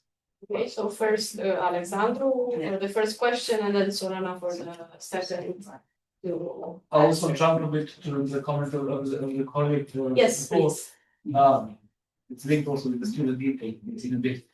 One of the main challenges, I mean, of course, when building a financial model with 11 degree awarded universities, we had to make a selection. That's very important. Because we spent 8 months on this discussion. It's very important. We had to make a selection between different fees per study track or same fee at program level. And it was a major decision. Because if you would go by the different fees by study track, we would have had 3 study track. And we ran the simulation, made all the analysis of that. So we would have had 2 of the 9 study tracks free, completely free. But of course, we then saw that, well, obviously the students would choose those. The other study tracks would completely fall apart. Why is that? Because they would be much more expensive than the current program. So we would actually have had study tracks costing around 38,000. And that's because we have a UK university. By UK law, cannot charge less than £38,000 for a non-UK student. And that's it. That's not negotiable. So then we had to move in the second model and said, okay, what's the minimum amount of money we can ask in order to please all the regulations? So the Austrian minimum fee to the student union, the minimum amount of fees in the Spanish law, the UK minimum amount for non-UK, the Romanian one for everything. That's it. So we have to make all those calculations, and we went for the minimum in each country, each university to function. For example, Stockholm University gets 0. Out of the entire money, Stockholm University, the coordinator university, gets 0 because they're not charging money for EU students by law. No. So we have to make these decisions. And that's basically what you see there is the minimum we could have had. And I don't say it's cheap, it's not cheap. Clearly not cheap, I will not say that. Even though one argument we have had in the governance discussion when we decided on the financial model was, yes, but let's be honest, a Chinese student goes to UK and pays £38,000. Why wouldn't that Or more, I would say also. or more? Let's put a minimum. That's Yeah, all we yeah, ask. Yeah, just possible. But then it's depend on who you want to attract. Exactly. Again, I said it in my No, presentation. I know. Inclusiveness, in our view, it's a bit. No, I agree with you. Yeah. That's true, and that's why we have different fees for EU and not. But again, that was also a valid question. We want to be competitive, union of skill, European competitiveness agenda. How do we address that? By attracting brains in Europe? Well, that was also, I mean, not a perfect solution. I'm just telling you what It's a solution that we you found. talked Yeah. at that point. Again, it's not a perfect. But then, sorry, if I doesn't interrupt you. But then did you have this kind of scenario, I don't know how it works really well, that a lot of students decide to go to study in Sweden because they don't pay? No, Because for example. but that's exactly the case. In a CTU, we have it because they go to, a lot of them go to Finland for their people. That's exactly the case. Since we have a program fee, it doesn't matter. Ah, okay. They still pay the fee, Is it even if they there, will never set the foot in UK. That was the rationale behind it. So that any study track they choose, they pay the same amount of money, even though they go to Scotland. They will not feel that there's a different amount of money for the student experience is the same as financial experience. That was the logic of the second one. So they don't know, let's say, the difference They don't know. behind. No, they don't know. They don't, of course, it's not a No, transparent no. financial model that we share with them. Very weird. But they don't know that. So they know they pay, this is the money I have to pay to participate in the program. Regardless of which study track I will actually attend. And they can get some grants or something. Yes. Universities have their own mechanism, we are paying them In there, utilities. but We have defined them in the program in different formats, and I didn't want to. no, of course, sorry. I didn't But wanna- no, it's, I mean, there are lots of things, but this was just to set up that program. Okay, let's. The intake, sorry, Okay, just yeah. shortly, 60 Yeah, yeah. students. That was short. Okay, thank you. I appreciate it. Sorana, if you can. Okay, yes. That's- Yes, it's just, I wanted to maybe dump on what. Okay. Alexandra was saying, that we really are at the same problem with our bachelor we are talking now. Because obviously, if you want to register in Switzerland, the prices are maybe not the same. Weirdly, not the cheapest one, it's France, way cheaper than Romania. So it's very interesting, this dynamic. I mean, we are not in the same level of prices, but if you look at licence en France, because you are at the bachelor level, it's 180 euros. And that's what students pay. In Romania, I think it's around 800 euros. So it's really different and it's not easy to, but we also, I think, probably will go towards a same price everywhere. Let's see which one, but same everywhere, because otherwise one balance. Students will say, oh, I will start in that country because that means, then you start unbalancing the study program. Then you had your question on the label. Yeah, And it depends which label. Because there's so many labels. the program label. The program label, for the moment, we are between diplomas, because these are just these are not joint degrees. They're double degrees. So for the moment, it's more at the level of, we talked about a parchment, like a paper with the labels, some visual. You also talk a lot about attaching a digital format to it. But it's not really very, very You clear. haven't decided yet, yeah. We have a good solution. No, Not yet, but we are working on it, this yeah. was to see with the legal entity. Yeah. Because the legal entity, we have a legal entity, and that would be probably one. Yeah, but It's, yeah, it's not yet a solution, but we will tell you, we will share with you when we find a I will haunt solution. you. We can find it together and then. yes, sure, it's not easy. Any other questions? Yes.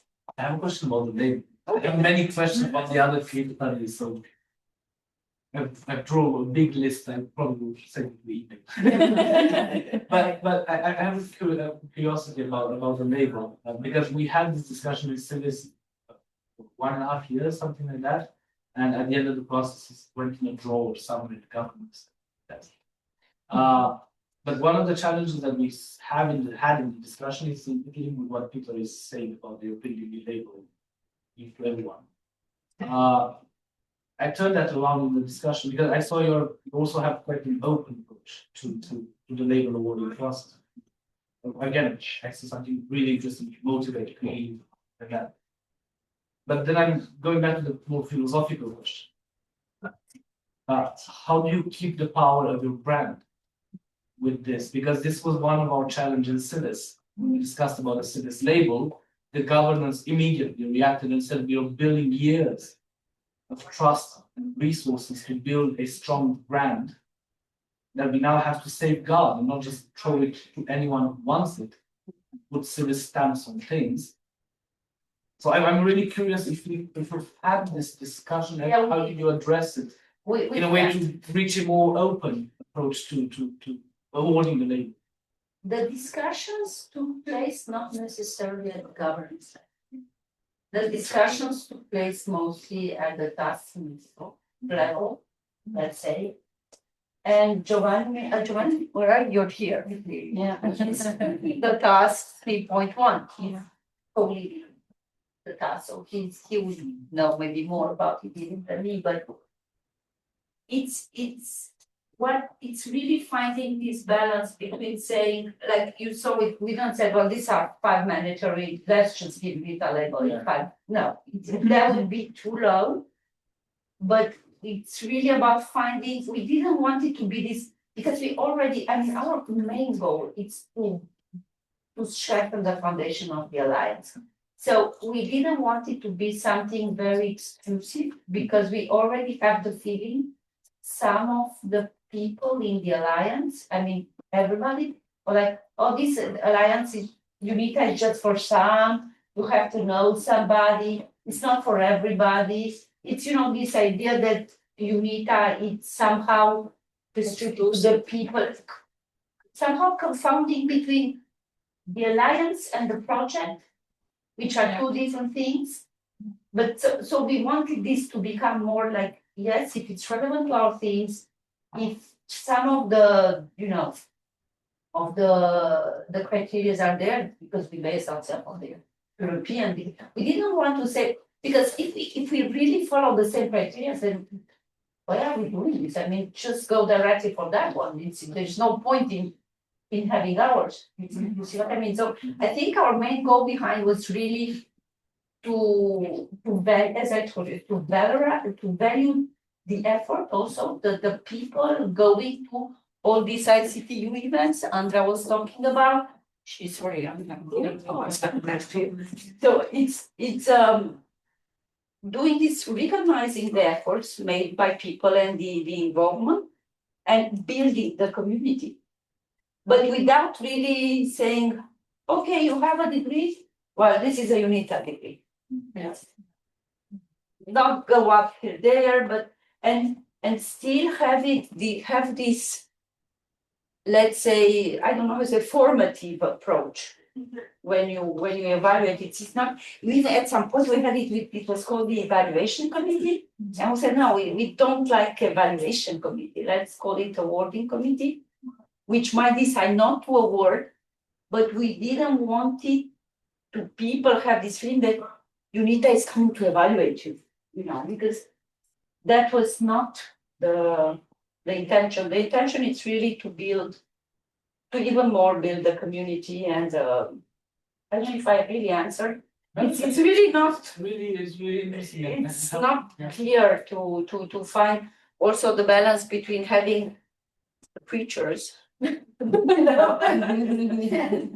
that people, because we do have these very motivated people, very invested in UNITA, but then not everybody identifies. It's like, okay, but you are UNITA, so you need to have this. We all need to be. But you also need to have, momentum from everybody. And this notion that it's like, how do you call it? It's like achievable goals, like it doesn't have to look like, oh, I will never, There's a notion, it's achievable goals, achievable objectives in pedagogy, Yeah. When you set something which you don't have to strive for, but they know if they, if they work, they can get, because otherwise, you don't even start to try. There's a question from Julian. No, also answering to what you said, Okay. for us, we had the very same discussion, also this kind of quality versus quantity discussion, and of course, DTH Zurich has another approach to this than what I can just frankly say as a TU Berlin, for example, to put their logo on a paper. So for us, I mean, what we then in the end decided is that we want with this label to honor and recognize and certify students that have an international experience within the alliance that exceeds the regular Erasmus ability. So they have to go abroad long term. They have to combine this with other international learning opportunities that focus on transdisciplinarity. And they even should do their thesis in a close supervision. So this really is for kind of the more ambitious student. But for us, it doesn't have the rigorous structure of like programs, so to say. So, but I mean, I don't think that we will have too many students who actually at the end will be qualified. I mean, of course, we would like to have more and more, but the idea is not that every student who goes on that Erasmus mobility receives this. So that's kind of the compromise, so to say, that we made on the. But that means, with respect to what was, it's by somebody talked this morning, is the label is given to the student because you don't have the degree, so it's a path in your case. We're So discussing, where are you we're with discussing this? this, and there's actually, I mean, there's different opinions. I personally think as a student, what I would prefer is to have a nice certificate issued by the whole alliance that recognizes or certifies these activities that I have completed in order to receive the certificate. But of course, the label actually suggests that it's something that is attached to your degree. So then in the end, it would be our degree offices who would have to do the criteria check boxes. And then the student wouldn't receive their normal diploma, but their diploma with this label attached to it in the form of some kind of logo probably, and with a different diploma supplement. And I personally would prefer to have the nice certificate or even both. And I mean, what's funny about it is that to have a different diploma supplement and the logo attached to your degree is even, I mean, that's much more difficult to implement actually, because you need to have these processes in your degree offices. But when you say we issue a nice certificate, then we do have more flexibility because we can actually do this even within a consortium of people from the international offices, as long as it's backed by our leadership in the university. But this is an ongoing discussion. Yeah. And the current agreement is we want to have both. But let's start with the certificate, and we hope that we'll be able to implement also the label that is really attached to the degree with the diploma supplement. But this is probably more a long-term vision, because I know that at your Berlin, things like this, if I go to the degree office and say, hello, I'm here from Enhanced, can you please check some criteria for me? Then, okay, this is something that really needs time to implement and have properly to our also IT systems that it works. But yeah, sorry, there's a comment from students. Yes, please. Very shortly,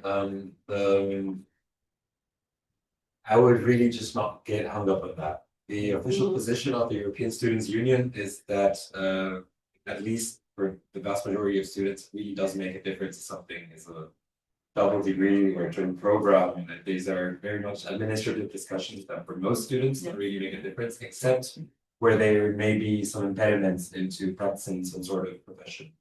So this is, when it comes to students, at least, this is not really,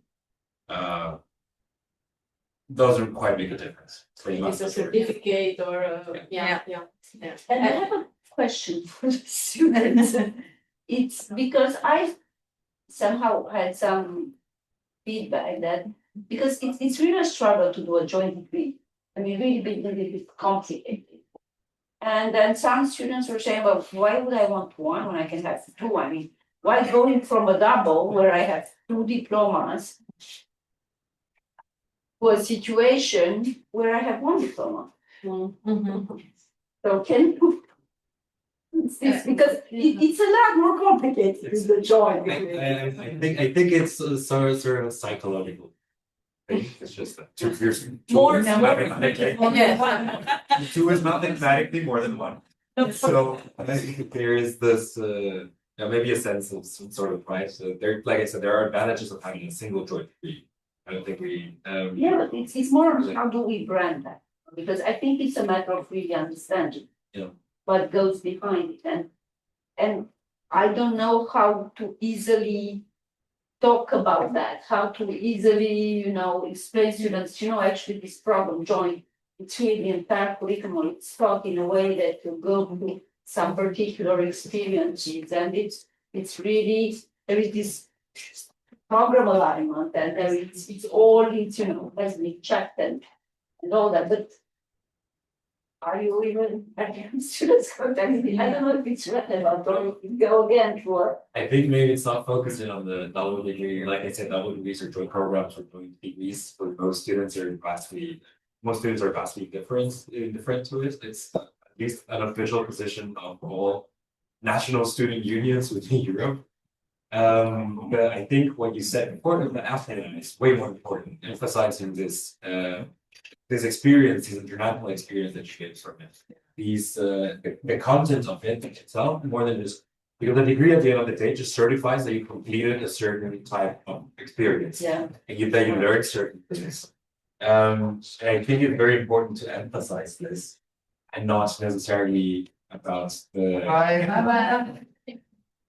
and not just a piece of paper that you get at the end. A piece of paper is a certificate of something that you live through for 3 or 2 or 5 years even. So it's for instance of pride definitely, but it's at the end of the day a piece of paper and not what you've learned. It is important to mention this issue because the efforts of the universities, the costs, the bureaucratic matters, and after, if we do not convince or if it is not so interested for the students, in one direction, and students are seeing completely different thing about this issue, and that obliges us to find a new target audience. Probably no EU students that will manage to be convinced by the opportunity to study not in one EU country, but in several European Union. Yeah, but also I would say, oh, sorry, no, Sure. okay, I would say that it's not, okay, it's for students, because we are doing it for students. This is our main work, I would say, in universities. But also we don't have, and we were talking about it just during the coffee break, I think. We don't have to forget the stakeholders, let's say the employers. Do the employers, the public or private sector really need to have workers that come to universities and have a joint degree or double, multiple or single, but with the quality or what? This, I think, is a question we have to answer in some way. I don't know, but I think it's very important. We have two main stakeholders, students, of course, but also employers. I think Eddie sounds to. I just wanted to. Yeah. Just I was coming to that. Okay, yeah, sorry, I was Because running I think before. that also on the student side, maybe I'm gonna sound a bit simple, but I think it's the idea. I think that as of now, students don't really perceive the difference, as Eddie said. Probably it goes the same as with what you said for employers. So students will probably care about it when they will see a difference in how they can spend the diploma. So they will, all the discussion about joint degree, double degree, something that we, even as students, are involved in because we are involved in the practices, but the general population of students that just gets the diploma will probably get involved to it when they understand how do I get, what do I get, what more do I get from having it as double or joint or anything. So it really goes the same way. Yeah, thank you, yeah, because that's true. Thank you. Eddie? I just wanted to And come back. we're closing with you. Just wanted to Careful what you clarify say. that. Just wanted to clarify that it's not that this is not relevant to European students. Not that there needs to be a new target audience. I think it's really important that these European joint programs and universities collaborating with each other. That they also, I am a non-EU student, but I think it's really important that all of this actually flows into making Europe collaborate better, because otherwise Europe cannot be a power up. But what I'm saying is not that students don't care about double degrees or joint degrees. You're especially European students, so you don't need to find a new target audience, definitely. It's just like you were saying, there's a current indifference. It's not what attracts students. Just wanted to clarify that. They don't see the Yeah. No. Very good. I think we are. And this is very important. This is very important insight, and I think with the European degree, our vocabulary needs to drop the non-EU negation concept by of defining a certain category of students, which I always try to erase from the West University of Timișoara's internal documents when used.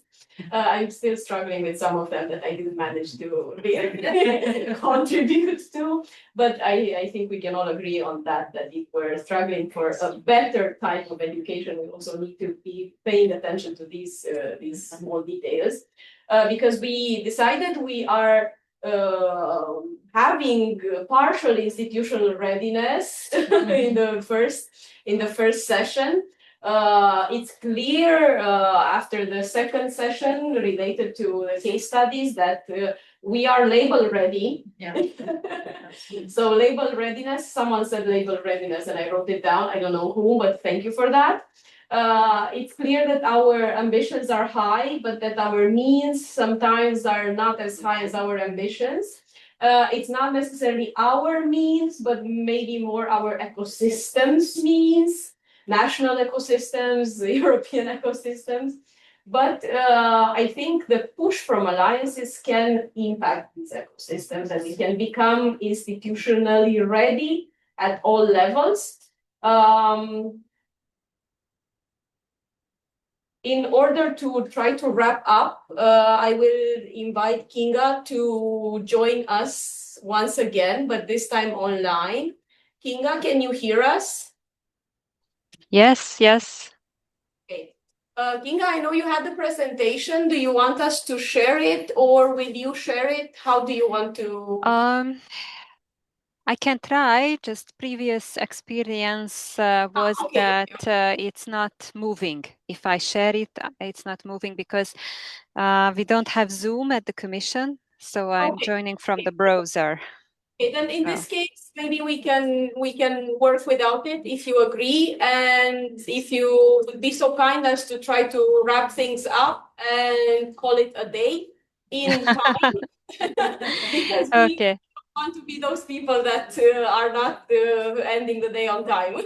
Thank you. Okay. No, I just wanted to share with you the next steps for the European degree label.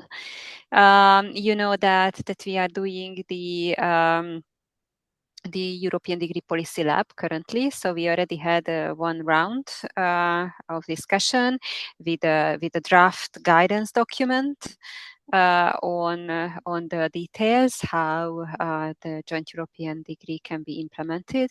We expect that the next meeting will be in January. And we will see how far we go and what are still left to be discussed, and then we can have the first joint European degree labels issued mid 2026. So in the meantime, parallel with that, we also look at persisting barriers for joint degrees, work with national authorities to find solution for that, and then in 2028 we plan to have a test of how the label featured and whether we can move forward to have joint European degree as a full qualification.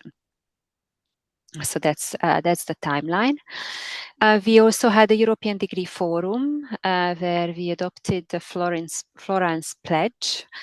We haven't fully adopted yet, but we are on the way to adopting it with 4 tracks: one for higher education institutions, one for policymakers, one for employers, and one for students, to keep the momentum and to move a community around the European degree. So that's the outcome of the Florence Forum. And in 2025, still in December, we plan to publish a call for European degree exploratory actions. So make existing joint programs ready to adopt the European degree label, and also another call for authorities and agencies to develop the ecosystem for the European degree. So that's the European Degree Pathway Project.